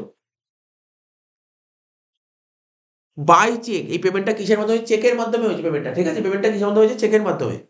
ফর কেন পেমেন্ট করেছে? প্রশ্ন হলো, স্যার কেন পেমেন্ট করেছে এস আহমেদ? ওকে আমি গুডস সাপ্লাই করেছিলাম। তাহলে এস আহমেদকে আমি গুডস সাপ্লাই করেছিলাম, এস আহমেদকে আমি গুডস সাপ্লাই করেছিলাম, ও পেমেন্ট করেছে, ঠিক আছে? কয় পেমেন্ট করেছে? জানুয়ারি মাসের 10 তারিখে পেমেন্ট করেছে। কিন্তু ওকে আমি গুডসটা সাপ্লাই করেছিলাম কত? ভালো করে বোঝ, খুব সুন্দর কোশ্চেন করে দিয়েছে। এইগুলো জন্য নাম্বার কাটে কিন্তু ভুলভাল করলে। আমি এস আহমেদকে, মানে কি, আলফা এন্টারপ্রাইজ এস আহমেদকে গুডস সাপ্লাই করেছিল। আর একটু ভালো করে বললে গুডস পেয়েছিল। ও বলেইনি গুডস পেয়েছিল, বলেছিল গুডস সাপ্লাই করেছিল। তার মানে এস আহমেদকে আমি ডিসেম্বর মাসে গুডস পেয়েছিলাম, ও জানুয়ারি মাসে পেমেন্ট করছে। তাহলে এটা এস আহমেদকে যখন গুডস পেয়েছিলাম ডিসেম্বর মাসে, তাহলে ডিসেম্বর মাসে ধারে পেয়েছিলাম, পেমেন্ট করে জানুয়ারিতে, তাহলে এটা ক্রেডিট সেল ছিল। ক্রেডিট সেল ক্যাশ বুকে আসে না। ক্রেডিট সেলটা নিয়ে আলোচনা করছি না, ও যে আজকে টাকা দিয়েছে তার এন্ট্রি করছি। বুঝতে পারলি ব্যাপারটা? লাইনটা মানে কি, আগের এন্ট্রি আর এন্ট্রির মধ্যে ডিফারেন্সটা বুঝতে পারলি? আগের এন্ট্রি যেদিন বেচেছি সেদিনই টাকা দিচ্ছে, আর এই এন্ট্রিটা বেচেছি আগে, পেমেন্ট করছে পরে। বুঝতে পারলি কি বললাম? লাইনটা মানে এটা বুঝতে হবে কিন্তু। এটা হচ্ছে ট্রিকি, মানে এর মধ্যে ঘুরিয়ে দিয়েছে কোশ্চেনটা, দুটো পয়েন্টে ঘুরিয়ে দিয়েছে, বুঝতে হবে। তাহলে এখানে কি লিখবো? এখানে কিন্তু টু সেল লিখতে পারবো না, এখানে লিখবো টু এস আহমেদ লিখবো। সেল কবে হয়েছিল? সেল তো ডিসেম্বরে হয়েছিল, টাকা পাচ্ছি আজকে। তাহলে 10 তারিখে লিখবি কি, টু এস আহমেদ বলে 1,900 টাকা ব্যাংকের ঘরে, নাকি? আচ্ছা, ব্যাংকের ঘরে হবে কি হবে না একটু পরে বলছি। আমি তো দেখ কোশ্চেন না পড়ে বলে দিলাম ব্যাংকের ঘরে। ভালো করে শোন, ব্যাংকের ঘরে হবে না, ক্যাশের ঘরে হবে। কেন জানিস? 10 তারিখে আমি চেক পেয়েছি, কিন্তু চেকটা ব্যাংকে ফেলেছি 18 তারিখ। তাহলে এটা নিশ্চয়ই ক্যাশের ঘরে হবে, বলেছিলাম এগুলো। তাহলে লিখ 1,900 টাকা, তারিখটা লেখ 10 তারিখ বলে লেখ, টু এস আহমেদ বলে 1,900 টাকা ক্যাশের ঘরে লিখবো। হয়ে গেল। ন্যারেশন আমি লিখছি না, ন্যারেশন লেখা শিখিয়েছি কি লিখতে হয়, তোরা লিখে নেই বাড়িতে। 11 তারিখ কি বলছে, পেড স্যালারি। তা স্যালারি পে করলে টাকা আসতে না যাচ্ছে, চলে গেছে। চলে যাচ্ছে, তাহলে ক্যাশের ঘরে লিখবি, লেখ বাই স্যালারি বলে ক্যাশের ঘরে 4,000 টাকা, লেখ বাই স্যালারি বলে ক্যাশের ঘরে 4,000 টাকা। প্রশ্ন হলো ডেট কত ছিল, 2019 জানুয়ারি 11।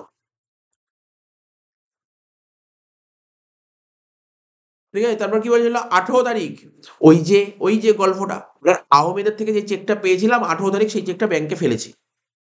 তাহলে ব্যাংকে চেক জমা দিয়েছি, কত টাকা চেক জমা দিয়েছি বল, টাকাটা কত, 1900 টাকা।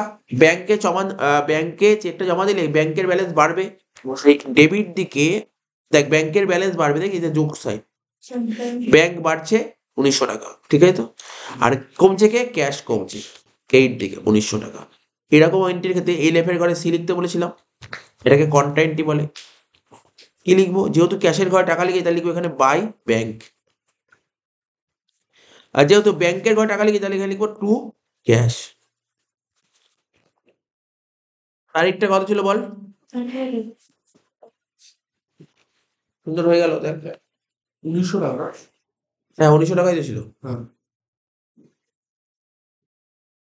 নেক্সট কি বলে দেখ, 23 তারিখ, মন দিয়ে শুনবি, গুডস পারচেস করেছি 250 টাকা দিয়ে ক্যাশে, আর 1200 টাকা চেকের মাধ্যমে। তাহলে বুঝতেই পারছিস পারচেস করছি, টাকা চলে যাচ্ছে, তাহলে কি বাই পারচেস বলে ক্যাশের ঘরে 250 আর ব্যাংকের ঘরে 1200।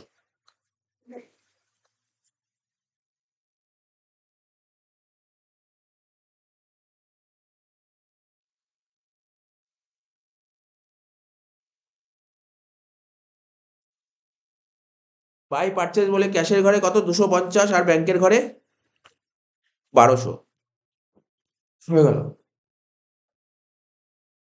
নেক্সট 24 তারিখ, এস এস আহমেদ চেক ওয়াজ রিটার্ন ডিজনার। আচ্ছা, আহমেদের থেকে যে চেকটা পেয়েছিলাম, চেকটা পেলাম, চেকটা ব্যাংকে ফেললাম, বলছে চেকটা ডিজনার হয়ে গেছে।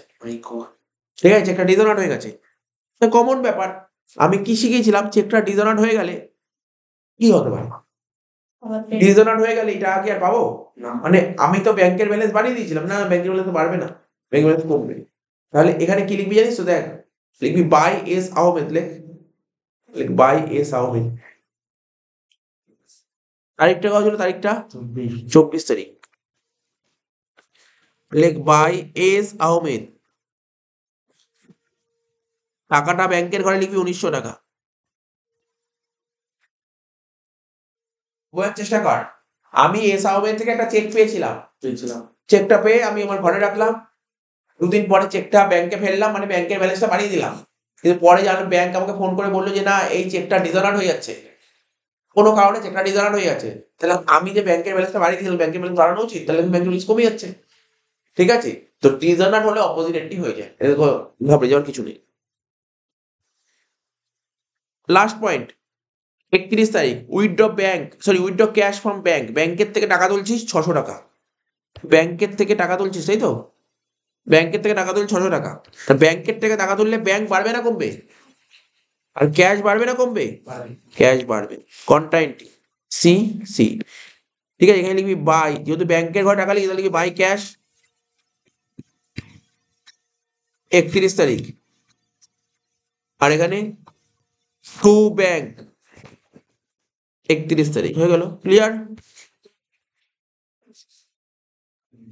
আর একটা কি বলেছিল, বলছে রিসিভড হাউস রেন্ট, বলেছিল না রিসিভড হাউস রেন্ট 3200, হাউস রেন্টের টাকা পাচ্ছিস, তুই হাউস রেন্ট পাচ্ছিস, টাকা আসছে, তাহলে লিখবি কি, টু হাউস রেন্ট, টাকা আসছে, কত টাকা, 3200 ক্যাশের ঘরে, শেষ অঙ্ক। ডেবিট দিক যোগ করে বল, ক্যাশের ঘরটা যোগ করে কত হচ্ছে, 12,600। 12,600।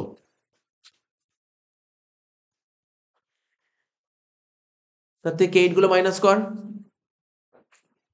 6,450। 6,450, ক্যাশে এত টাকা পড়ে আছে। এবার ব্যাংকের ঘর যোগ কর, 7,100। মাইনাস করে 4,400। 3,400, তাহলে লিখবো কি বাই ব্যালেন্স সিডি হয়ে গেল ক্যাশ বুক শেষ।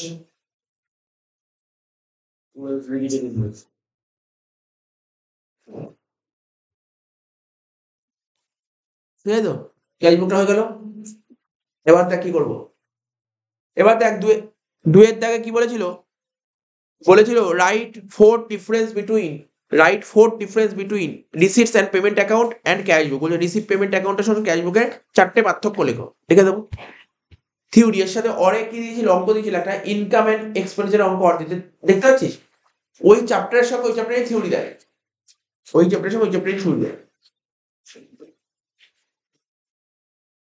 তাহলে কি বলেছে, ইনকাম অ্যান্ড এক্সপেন্ডিচারের অঙ্কটা করবো, খুব সোজা অঙ্ক একটা দিয়েছিল, একটা খুব সোজা অঙ্ক দিয়েছিল।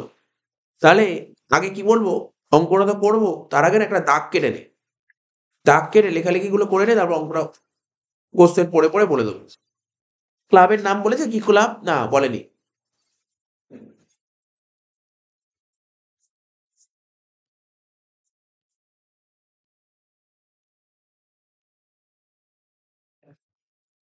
ডেবিট ক্রেডিট, প্রথমে লিখবো ইন দা বুকস অফ,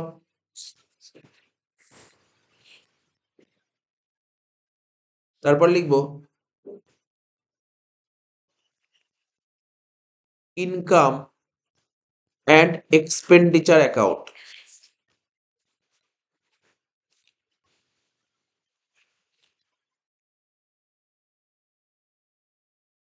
নিচে লিখবো ফর দ্য ইয়ার এন্ডেড,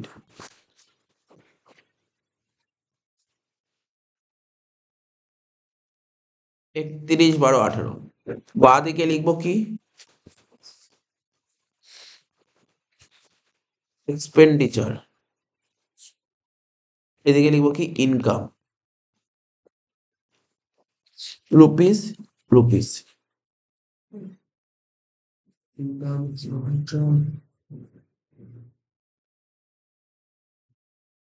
সাজানো কমপ্লিট, অঙ্ক পড়ছি।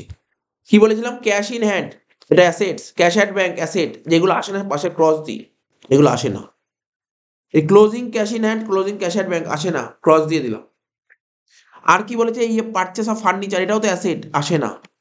Purchase of table tennis board asset, আসে না। তাহলে যেইগুলো আসে না সেইগুলো আগে মার্ক করে নিলাম, ঠিক আছে তো, তাহলে অঙ্ক করতে সুবিধা হবে, এগুলো আসে না। তারপরে কি বলেছে দেখ, ইন্টারেস্ট অন ইনভেস্টমেন্ট দেখেছিস কত, 9,500, কোনো অ্যাডজাস্টমেন্ট নেই, তাহলে ইনকামে বসাবো, রাইট মারছি। এন্ট্রান্স ফিস কত টাকা দিয়েছে, 75,000 টাকা, ঠিক আছে। তো এন্ট্রান্স ফিস সম্পর্কে কিছু বলেছে না স্যার, কোশ্চেনে কিছু বলেনি। আমি কি বলেছিলাম, কোশ্চেনে কিছু না বললে এটাকে তুই রেভিনিউ বা ক্যাপিটাল যে কোনো একটা ধরবি, কিন্তু এন্ট্রান্স ফিসের টাকাটা কি অনেক বড় টাকা দিয়েছে, তো এরকম টাকাকে তুই এটা ক্যাপিটালাইজ ধরবি। লিখবি বাই এন্ট্রান্স ফিস, ইনকামে লিখবি বাই এন্ট্রান্স ফিস বলে নীল লিখবি, ব্যাকে লিখবি ক্যাপিটালাইজড, না হলে কিন্তু নাম্বার কাটবে, ব্যাকে লিখতে হবে ক্যাপিটালাইজড, ঠিক আছে তো। তাহলে এটা আমি পয়েন্ট করলাম, এটা আমি লিখে দেবো। ইন্টারেস্ট ফ্রম ব্যাংক ইনকামে বসাবো, সেল অফ নিউজ পেপার ইনকামে বসাবো। ডোনেশন 90,000 টাকা দিয়েছে, বলছে 60% ডোনেশন ক্যাপিটালাইজড, বুঝতে পারলি তো। এটা করবো, সাবস্ক্রিপশনটা করবো। তো চ এক একটা করে আরম্ভ করি, একটা করে আরম্ভ করি। প্রথমে লিখ বাই ইন্টারন্যাশনাল ইনভেস্টমেন্ট 9,500, লিখ।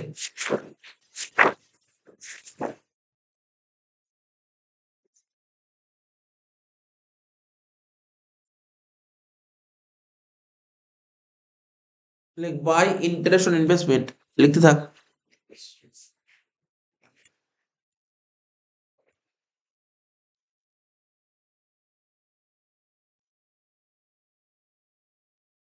লিখ বাই ইন্টারেস্ট অন ইনভেস্টমেন্ট, কত টাকা বললাম,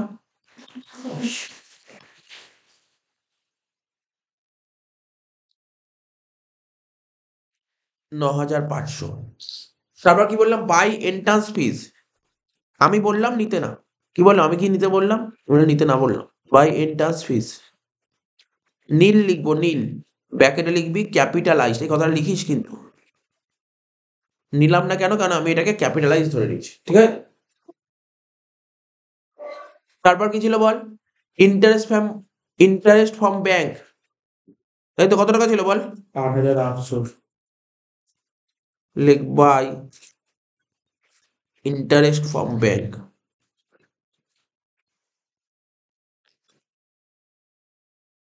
নেক্সট কি বলেছে? Sale of old newspaper 1600 টাকা লেখ।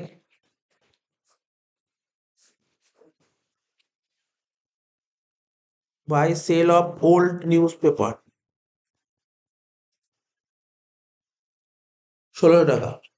আচ্ছা, ডোনেশনটা আগে করে নি, সাবস্ক্রিপশনটা পরে করছি। লেখ বাই ডোনেশন, লেখ বাই ডোনেশন। ডোনেশন কত টাকা ছিল অঙ্কে? 90,000 টাকা ছিল, কিন্তু লাস্ট অ্যাডজাস্টমেন্ট বলেছিল 60% ক্যাপিটালাইজড। তার মানে 60% নিবি না, নিবি কত? 40%। তাহলে লেখ 90,000 40%।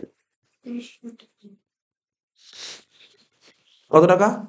36,000 টাকা। হয়ে গেল তো? রইল বাকি সাবস্ক্রিপশন, লেখ বাই সাবস্ক্রিপশন।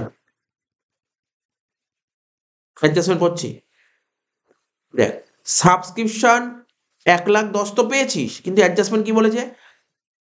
আমি কি শিখিয়েছিলাম? তুমি যে বছরের অঙ্ক করছো সে বছরের হলে নেবে, আর সে বছর না হলে নেবে না। তাহলে আমি 18 সালে অঙ্ক করছি, এরিয়ার মানে বাকি। 18 সালে বাকি আছে 65,000 টাকা, তাহলে এটা নেব। 18 সালে বাকি আছে 65,000, তাহলে এটা নেব। আর অ্যাডভান্স দিয়েছি পরের বছরের টাকাটা, পরের বছরের টাকা দিয়েছি, তাহলে নেওয়া উচিত না? নেওয়া উচিত না। তাহলে 65 যোগ করে 16 পার। আমার একটাই নিয়ম, এবছর হলে নেবো, এবছর না হলে নেবো না। দেখতে হবে এবছরের কিনা। সাবস্ক্রিপশন ছিল কত বল? 1,10,000, তাই তো? যোগ করবি এরিয়ার 2018 কত? 65,000 টাকা, তাই তো? তার থেকে মাইনাস হবে কত? অ্যাডভান্স 2019 কত টাকা? 16,000 টাকা। বাদ দিয়ে কত হচ্ছে বল? 1,72,000 থেকে 16 বাদ দিলে 1,59,000। কত হচ্ছে বলতো বাদ দিয়ে? 1,59,000 হবে। 1,75,000, 1,75,000 থেকে 16 বাদ দিলে 1,59,000 হয়। হ্যাঁ, 1,59,000। আচ্ছা, দেখ হয়ে গেল এটা। তাহলে আমার রিসিট সাইডটা কমপ্লিট হলো। কি এটা দেখাবো একটু? এখানে এখানে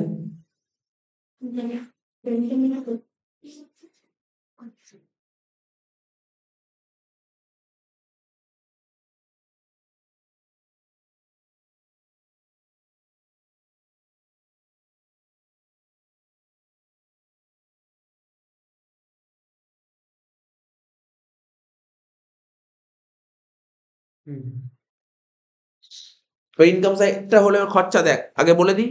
পেপার ইঙ্ক, ঠিক আছে? যে অ্যাডজাস্টমেন্ট এরটা হয়ে গেছে আর ডেটটা হয়ে গেছে, B80 বাকি আছে। পেপারিং যেমন ছিল বসিয়ে দিবি খরচায়, রিপেয়ারিং এক্সপেন্সে যা ছিল খরচায় বসিয়ে দিবি দুটো। তারপর মিসেলিনিয়াস এক্সপেন্সেস এর একটা অ্যাডজাস্টমেন্ট আছে, ইন্স্যুরেন্সের অ্যাডজাস্টমেন্ট বেশ হয়ে গেল। লেখ টু পেপার ইঙ্ক 9,650। লেখ টু পেপার কমা ইঙ্ক 9,650। তারপর কি লেখা আছে? টু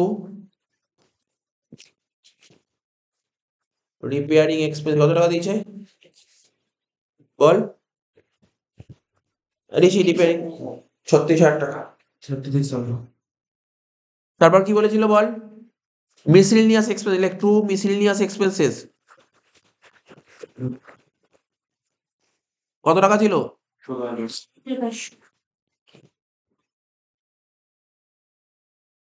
অ্যাডজাস্টমেন্ট বলেছিল আউটস্ট্যান্ডিং মিসেলিনিয়াস এক্সপেন্সেস 3,500। তাহলে কি হবে? যোগ করতে হয় এটা।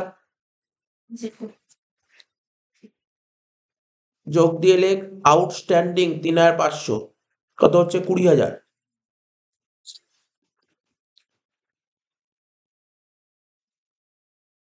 এবার লেখ ইন্স্যুরেন্স। ইন্স্যুরেন্স ছিল কত? 6,800। অ্যাডজাস্টমেন্টে প্রিপেইড বলেছিল না? প্রিপেড 1,300, লেখ প্রিপেড 1,300 সেই সংখ্যক।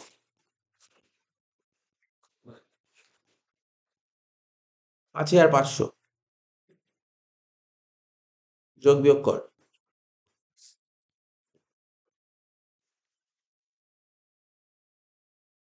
এই দিক যোগ করে কত হচ্ছে বলতো?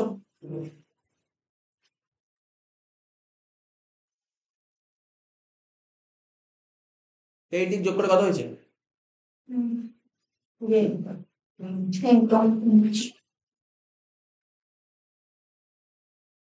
2,14,000 না তো? 2,14,900 2,14,000 তো তুই মাইনাস কর।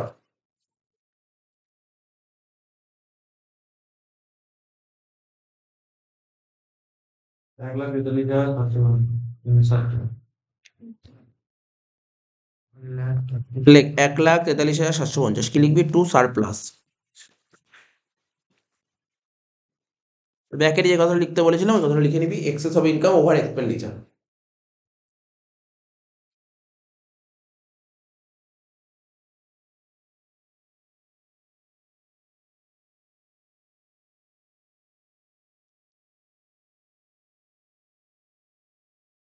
আমাদের তো ঠিক আছে এরা?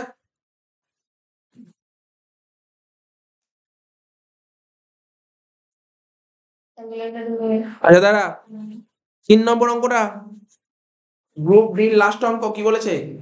হ্যাঁ বলছে ফ্রম দা ফলোইং ইনফরমেশন, ঠিক আছে, ascertain amount of credit sell বের করতে বলেছে, ঠিক আছে? তো ক্রেডিট সেল বের করতে বললে কি অ্যাকাউন্ট খুলতে হয়? ডেটার্স অ্যাকাউন্ট। খোল ডেটার্স অ্যাকাউন্ট খোল। যখনই তোমাকে ক্রেডিট সেল বের করতে বলবে তোকে ডেটার্স অ্যাকাউন্ট খুলতে হবে। লেখ সানড্রি ডেটার্স অ্যাকাউন্ট, ঠিক আছে তো? সানড্রি ডেটার্স অ্যাকাউন্ট খুলে নে, সবাই খোল। সানড্রি ডেটার্স অ্যাকাউন্ট খোল। ডেবিট ক্রেডিট, ডেটার্স অ্যাসেটস, অ্যাসেটকে বাড়াতে গেলে ডেবিট দিকে বসাতে হবে, আর কমাতে গেলে ক্রেডিট দিকে। হয়ে গেল। যা যা আইটেম জানিস অবশ্যই বসা, তারপর অঙ্ক বলছি, আরো কিছু দরকার হলে পরে বলছি। আগে যা যা ব্যালেন্স বলেছে সেগুলো বসাতে থাক।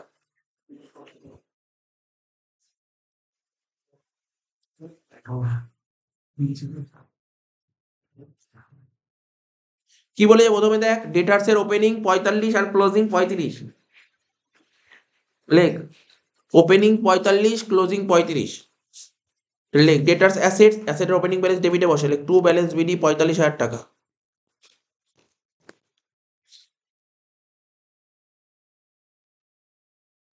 টু ব্যালেন্স বিডি 45,000 টাকা, আর নিচের দিকে লিখবি বাই ব্যালেন্স সিডি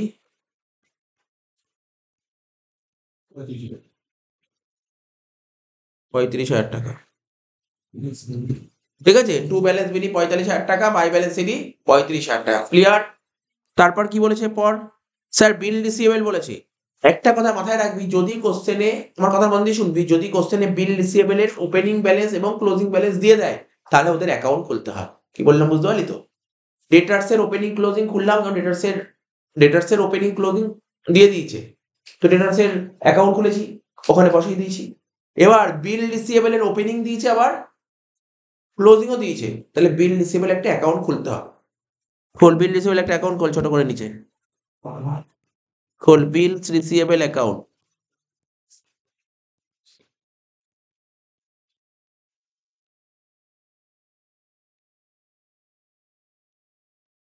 লেখ ডেবিট ক্রেডিট।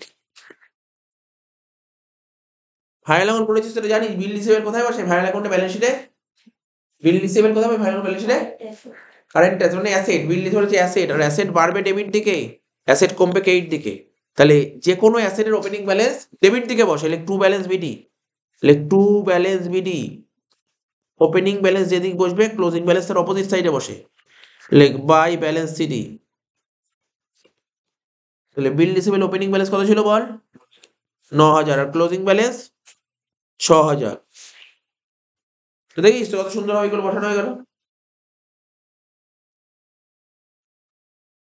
তাহলে ক্যাশ কালেকশন ফ্রম ডেটার্স 90,000 টাকা, ডেটার্স এর থেকে আমি 90,000 টাকা পাচ্ছি, তো ডেটার্স এর থেকে 90,000 টাকা পেলে ডেটার্স ব্যালেন্স বাড়াবো না কমাবো? কমাবো। লিখ ডেটার্স অ্যাকাউন্টে কেইটে লিখ বাই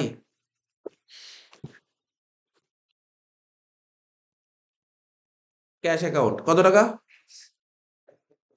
90,000 টাকা, লেখ 90,000 টাকা।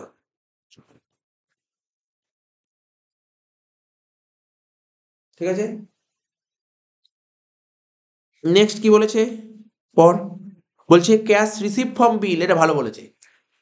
ক্যাশ রিসিভ ফ্রম বিল কত টাকা দিয়েছে? ক্যাশ রিসিভ ফ্রম বিল 16,000 টাকা। দেখ এটা কি হবে, এটা কি হবে? কমন সেন্স খাটা, বিল অফ এক্সচেঞ্জ করে ফেলেছিস। যদি বুঝতে পারছো বিল অফ এক্সচেঞ্জ করে ফেলেছিস, ধর ধর আমি তোকে বলছি, ধর আমি ধর তোর কাছে টাকা পাই, তোর কাছে 5,000 টাকা পাই, তুই এখন টাকা দিতে পারলি না, বললি 3 মাস পর টাকা দিবি, ঠিক আছে, আমি একটা লেটার লিখে তোকে দিলাম, তুই লেটারটা অ্যাকসেপ্ট করলি, সাইন করে আমাকে দিয়ে দিলি, আমাকে কি হলো, বিল রিসিভেবল, 3 মাস পর তোকে আমি বিলটা দিয়ে দিলাম, তুই আমাকে টাকা দিয়ে দিলি, তাহলে জার্নাল কি হচ্ছে, ক্যাশ অ্যাকাউন্ট ডেবিট টু বিল রিসিভেবল, বুঝতে পারছিস, মানে 3 মাস পর বিলটা নিয়ে তোকে দেবো, তুই আমাকে টাকা দিবি, তাহলে বিল চলে গেল, আসলো কি টাকা, তাহলে জার্নাল কি আছে, ক্যাশ অ্যাকাউন্ট ডেবিট টু বিল রিসিভেবল, তাহলে বিল রিসিভেবল অ্যাকাউন্টের ক্রেডিট দিকে আসবে ক্যাশ।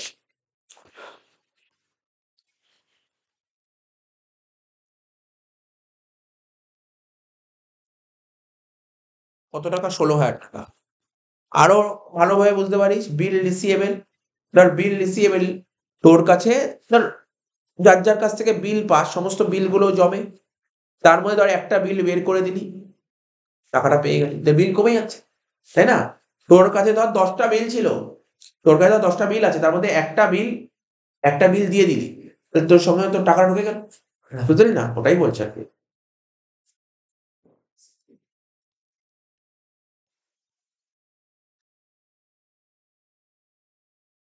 নেক্সট কি বলেছে, bad date return of, bad date return of, bad date হলে কি হয়, ডেটার্স কমে যাবে, ব্যাড ডেট মানে আমি কোনো পার্টির থেকে টাকা মানে টাকা মেরে দিয়েছে, তো টাকা মেরে দিলে ডেটার্স কমে যাবে, ওই টাকাটা আর পাবো না, ডেটার্সের কেইটে লেখ, বাই ব্যাড ডেট, লেখ বাই ব্যাড ডেট, কত টাকা ছিল, 2,000 টাকা। নেক্সট কি বলেছে, ডিসকাউন্ট অ্যালাউড, ব্যালেন্স কমবে, রিটার্ন ফ্রম ডেটার্স, ব্যালেন্স কমবে, বিল ডিজনার্ট, এটা ব্যালেন্স বেড়ে যায়, তাহলে লেখ, কি বললাম, ডিসকাউন্ট অ্যালাউড, ব্যালেন্স কমবে 3,000 টাকা।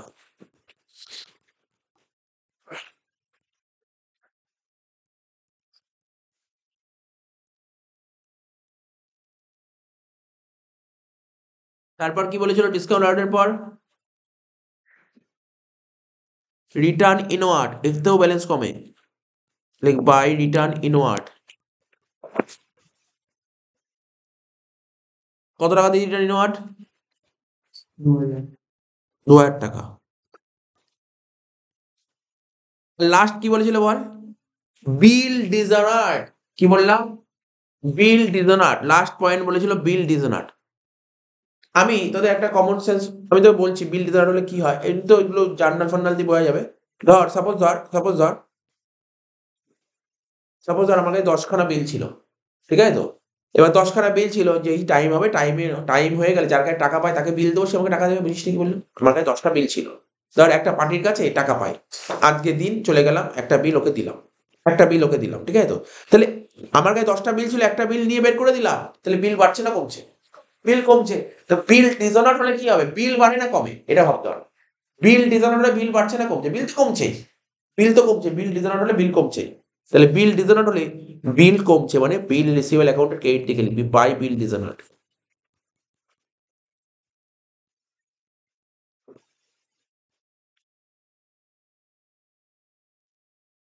কত টাকা, 2,000,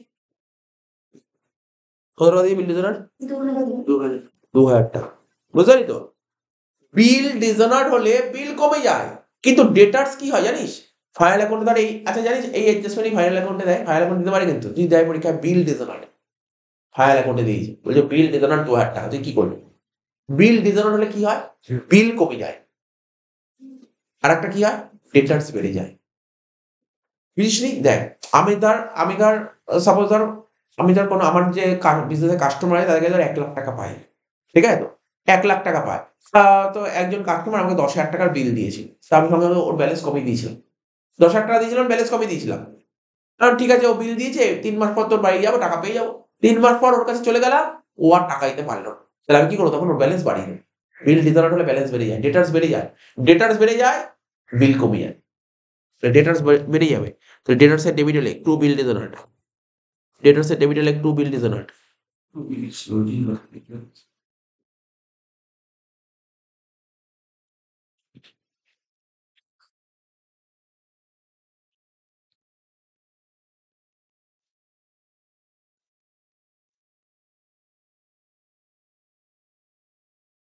কত টাকা, 2,000,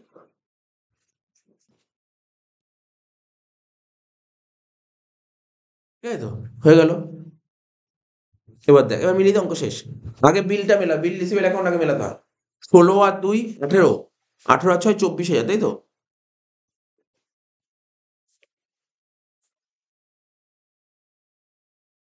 হুম, 24 থেকে 9 বাদ দিলে কত হচ্ছে? 15,000 টাকা। কি দিয়ে মেলাতে হয়? বিল রিসিভেল অ্যাকাউন্টে এটা লিখবি টু ডেটার্স, বিল রিসিভেল অ্যাকাউন্টে ডেটার্স দিয়ে মেলাতে হয়, ঠিক আছে তো?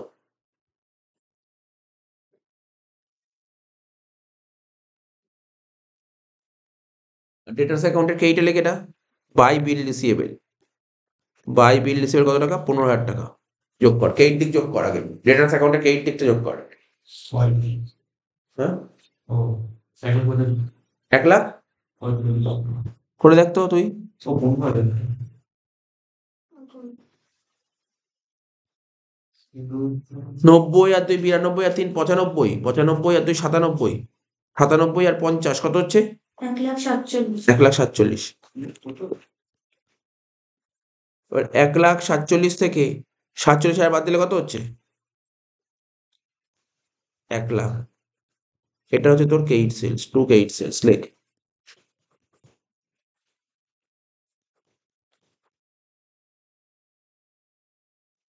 ব্র্যাকেটে ব্যালেন্সিং ফিগার,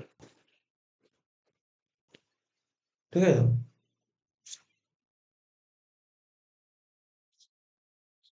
বুঝতে পারলি আমরা?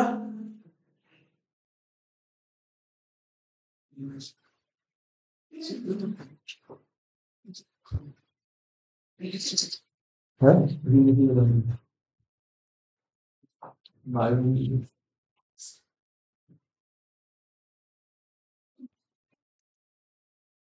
হলো তো? কেমন হলো? এর সঙ্গে একটা থিওরি দিয়েছিল, বলছে বলছে কি, state the difference between double entry system and single entry system. Double entry system সঙ্গে সিঙ্গেল এন্ট্রি সিস্টেমের ডিফারেন্সটা লিখতে বলেছিল। তো ঠিক আছে, লাস্ট একটাই অঙ্ক বাকি আছে এই পেজে, সেটা যে ফাইনাল অ্যাকাউন্ট।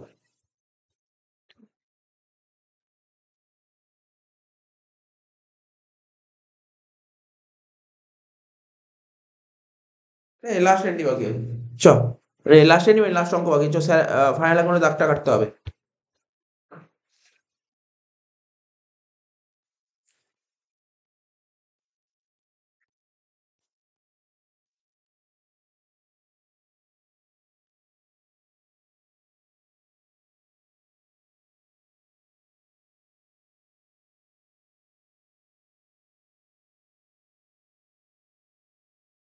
এতটা ট্রেডিং হয়ে যাবে।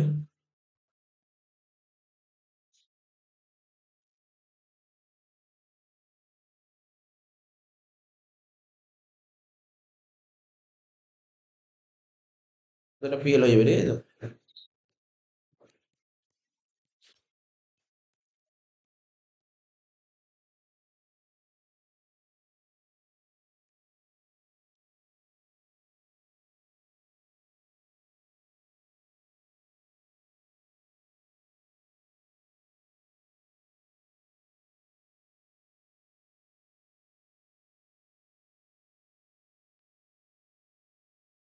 পরে লিখবি ইন দা বুকস অফ, লেখ in the books of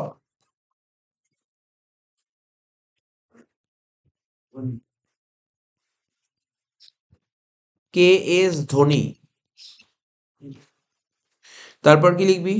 trading and profit and loss account, লেখ trading and profit and loss account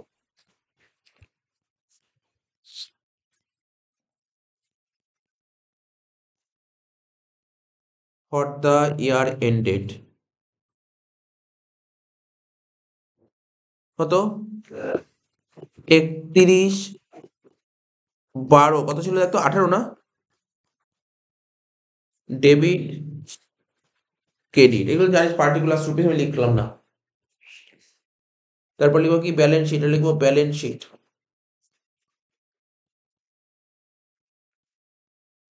as on 31/12/18।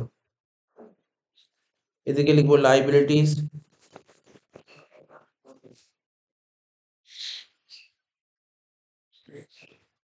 Rupees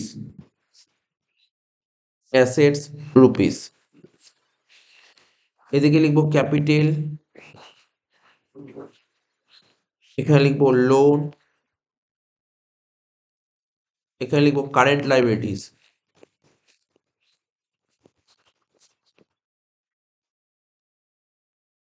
ঠিক আছে তো,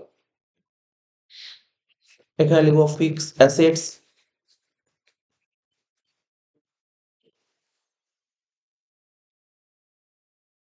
এখানে লিখবো ইনভেস্টমেন্টস।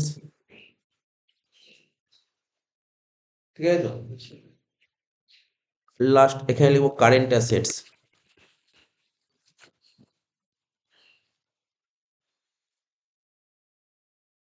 ঠিক আছে তো, হয়ে গেল, সাজানো কমপ্লিট।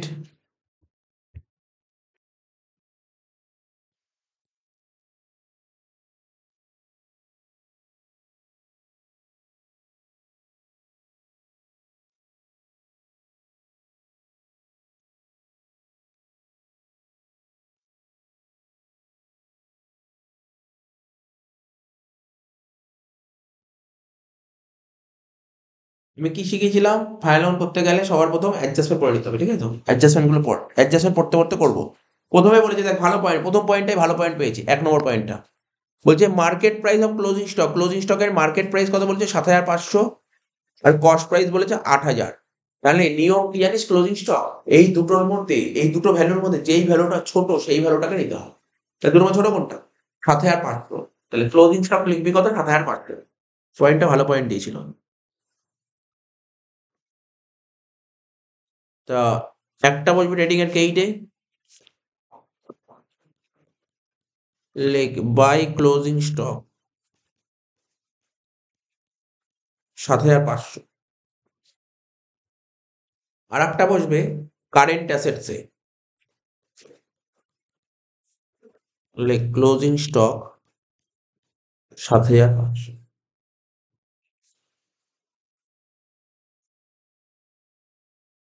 ঠিক আছে তো, হয়ে গেল। নেক্সট বলেছিল depreciation on furniture and equipment. Furniture equipment 10%। তাহলে খোঁজ ফার্নিচার ছিল কত?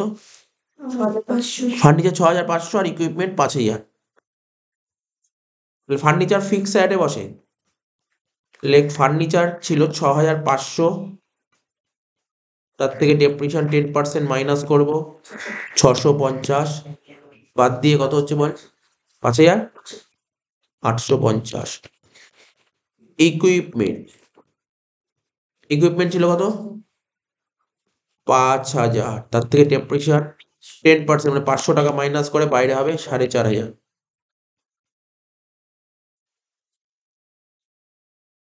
ঠিক আছে, এবার ডেপ্রিসিয়েশন কত? 650 আর 500 কত হয়? 1,150। পিএল এর ডেবিটে লেখ, পিএল অ্যাকাউন্টের ডেবিটে লেখ টু ডেপ্রিসিয়েশন কত হচ্ছে? 1,150। 500 যোগ 650, দুটো অ্যাডজাস্টমেন্ট কমপ্লিট।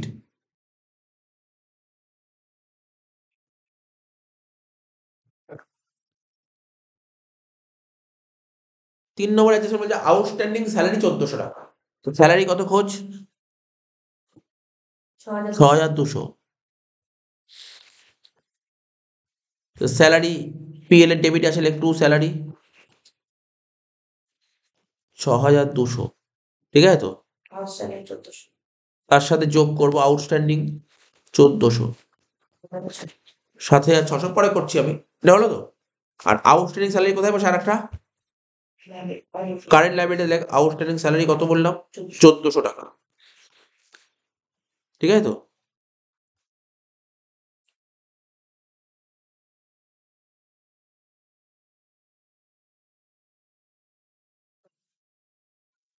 নেক্সট কি বলেছিল দেখ, interest accrued but not received.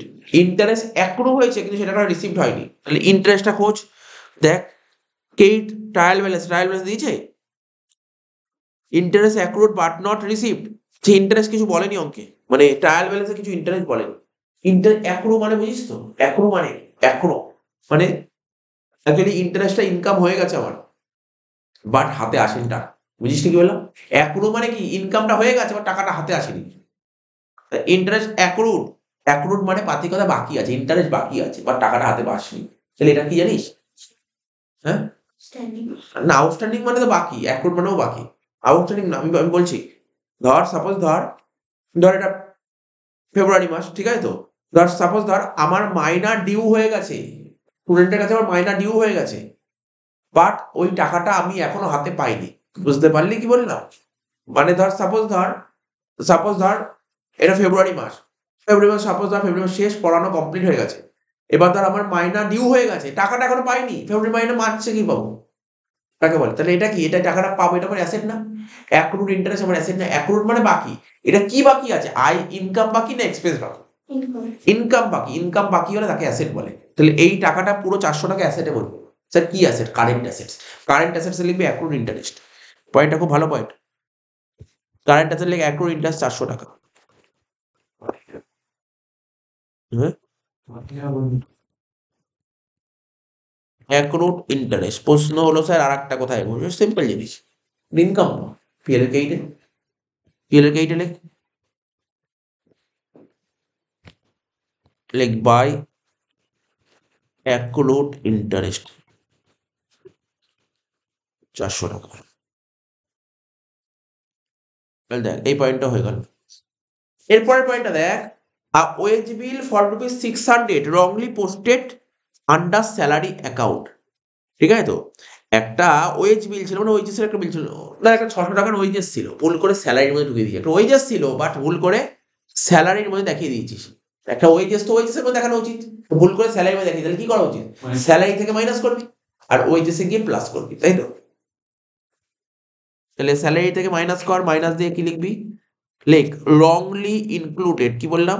ভুল করে দেখিস তাহলে লিখবি রংলি ইনক্লুডেড। অ্যাকচুয়ালি এটা কিন্তু রেক্টিফিকেশন এন্ট্রি ছিল, বুঝিস তো? অ্যাকচুয়ালি এটা হওয়া উচিত ওয়েজেস টু ক্যাশ, তা না করে অ্যাকাউন্টেন্ট করে salary to cash. Cash cash কেটে গেল, তাহলে কি হচ্ছে? ওয়েজেস টু স্যালারি, ওয়েজেস বাড়ছে স্যালারি কমছে। রংলি ইনক্লুডেড কত টাকা? 600 টাকা। তাহলে কত হচ্ছে? 7,000 টাকা। সঙ্গে সঙ্গে ওয়েজেস খোঁজ টু ওয়েজেস, ট্রেডিং এর ডেবিটে বসবে ওয়েজেস। কত টাকা ছিল? তার সাথে যোগ কর included, like included in salary. কত? 600 টাকা। তাহলে কত হচ্ছে? 2360।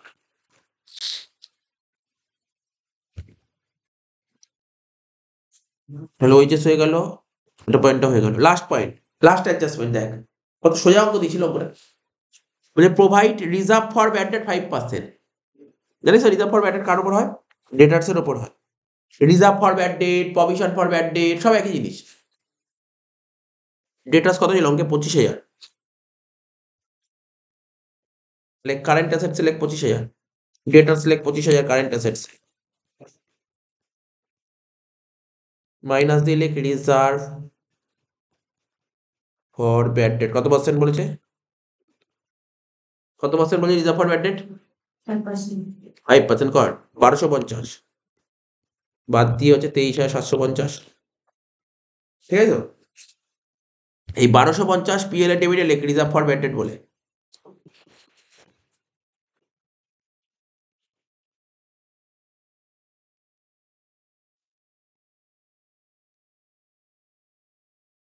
ঠিক আছে তো? তাহলে এই অ্যাডজাস্টমেন্টটা হয়ে গেল। এবার অ্যাডজাস্টমেন্টের কাজ কমপ্লিট। ঠিক আছে তো? ওরা একটা করে পাঠাতে থাক। কোথায় বলছে cash in hand asset, current assets, cash at bank current assets, শুধু লেখ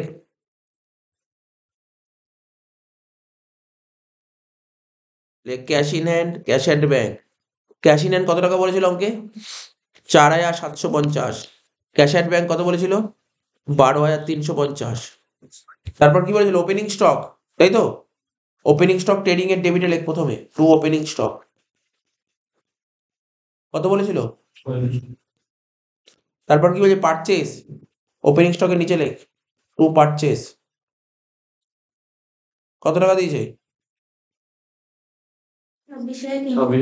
একদম রুপিসে করে বসিয়ে দেয়, কেন জানিস তো? রিটার্ন বলেনি অঙ্কে। পারচেস 26,320। ব্যাড ডেট পিএল এর ডেবিটে লেখ টু ব্যাড ডেট, কত টাকা ছিল ব্যাড ডেট? 750। 750। তারপর সানডি ডেটার্স লেখা হয়ে গেছে, ক্যারেজ ইনওয়ার্ড কত? 750। ক্যারেজ ইনওয়ার্ড লেখ ট্রেডিং এর ডেবিটে।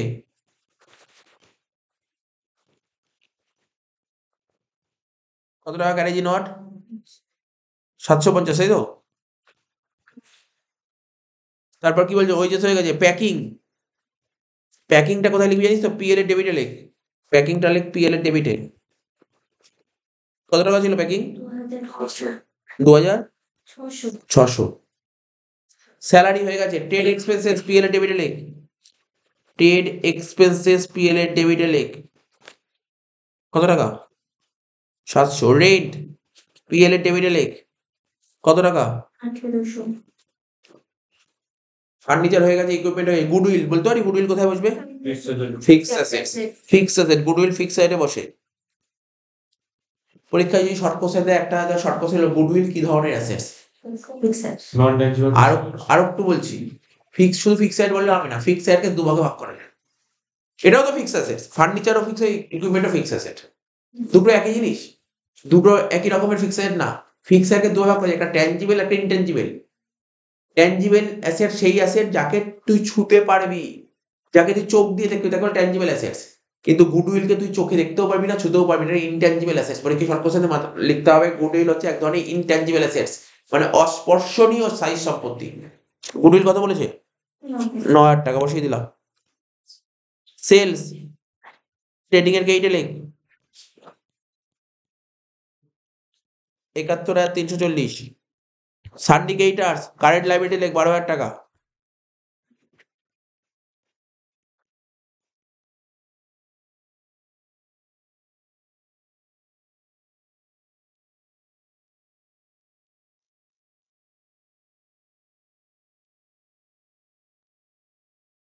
তারপর বিলস পেবেল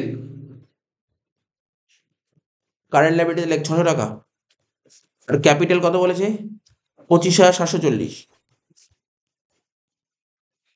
ঠিক আছে তো, লিখে দিলাম, সব কমপ্লিট। এবার তুই একটা করে মেলা, প্রথমে ট্রেডিংটা মেলাবি। প্রথমে একটা কথা বলি, যারা কোনো আইটেম যদি বুঝতে না পারিস, ফাইনাল অ্যাকাউন্ট করার সময় কি করে ট্রিক্স আছে দেখ। ধর পরীক্ষায় অঙ্ক এসছে, শুনে একটা কথা, পরীক্ষায় অঙ্ক এসছে, অতএব ফাইনাল অ্যাকাউন্টে কোন পয়েন্টটা কোথায় বসবে বুঝতে পারছিস না, শুনে কিন্তু এটা খুব ভাইটাল পয়েন্ট। এমন কোনো আনকমন পয়েন্ট আসছে তুই জানিসই না কোথায় বসবে, সেক্ষেত্রে ট্রিক্স আছে। আমি বলে দিচ্ছি, এ ধর ট্রায়াল ব্যালেন্সে এটা ডেবিট দিক আছে, ঠিক আছে, এটা ডেবিট সাইড আছে, ঠিক আছে, আর এটা ক্রেডিট সাইড, ঠিক আছে। ট্রায়াল ব্যালেন্সের ডেবিট দিক, এটা ক্রেডিট দিক। তো ডেবিট দিকে জানিস দুটোই আইটেম থাকে। আমি এখানে লিখে, ডেবিট দিকে থাকে হচ্ছে এ আর ই, আর কিচ্ছু থাকে না ট্রায়াল ব্যালেন্সের ডেবিটে। আমি যখন ট্রায়াল ব্যালেন্স পাইছিলাম, ট্রায়াল ব্যালেন্সের ডেবিটে কি কি আইটেম, দুটো আইটেম লিখেছিলাম, একটা অ্যাসেট আর একটা এক্সপেন্সেস।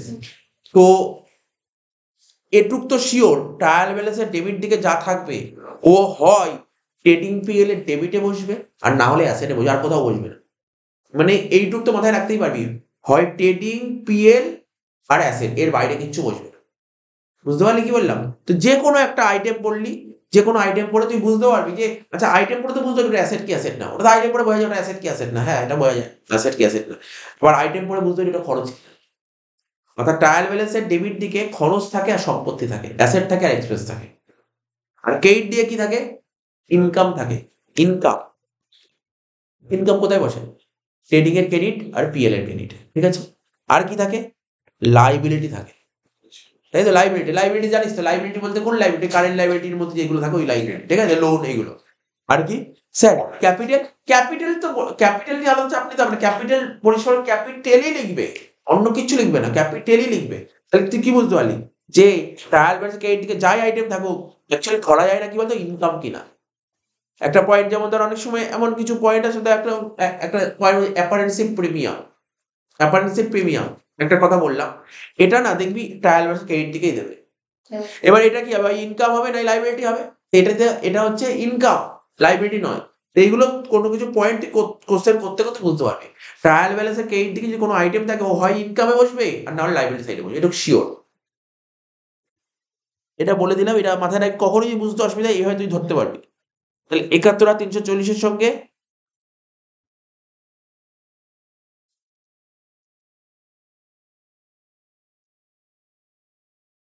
ও 100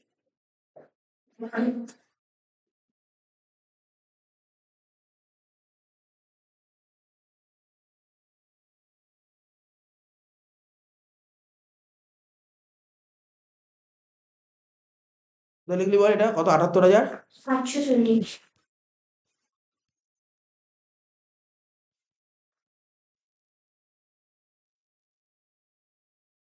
তুই মাইনাস কর 43,210 43,210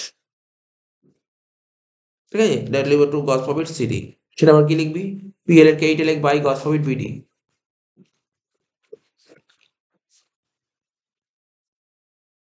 তো 210 আর 400 যোগ করে কত হচ্ছে 43,710 তাই তো বাদ দিয়ে বল কত হচ্ছে নেট প্রফিট 28,360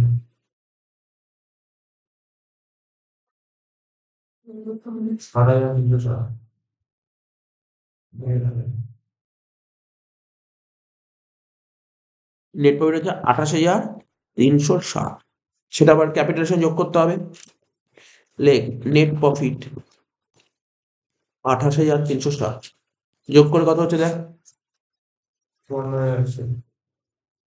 54,100 তো লাইবিলিটি সাইজ যোগ কর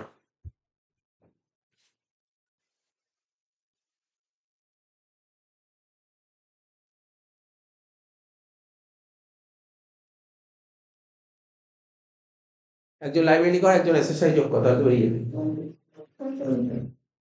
68 আর 100 বেরোচ্ছে আমার লাইবিলিটি সাইড আমরা ছুটি একটু বেরিয়ে করি নেট প্রফিট তো আমার কাছে 29,017 দেখে নিচ্ছি ভুল করে যোগ করছি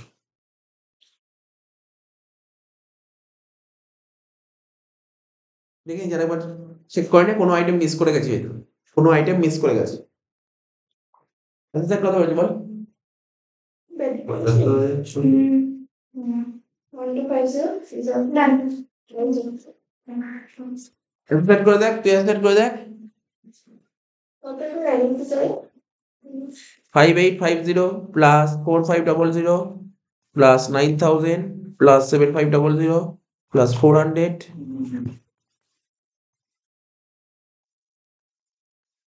প্লাস 23750 না এটা নেই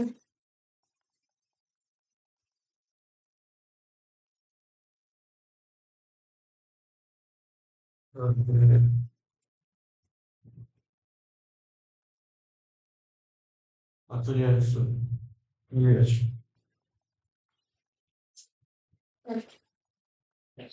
68 আর 100 মিলে গেছে তাহলে 19 সালটাও কমপ্লিট হয়ে গেল আর 22 আর 23 দুটো সাল বাকি আছে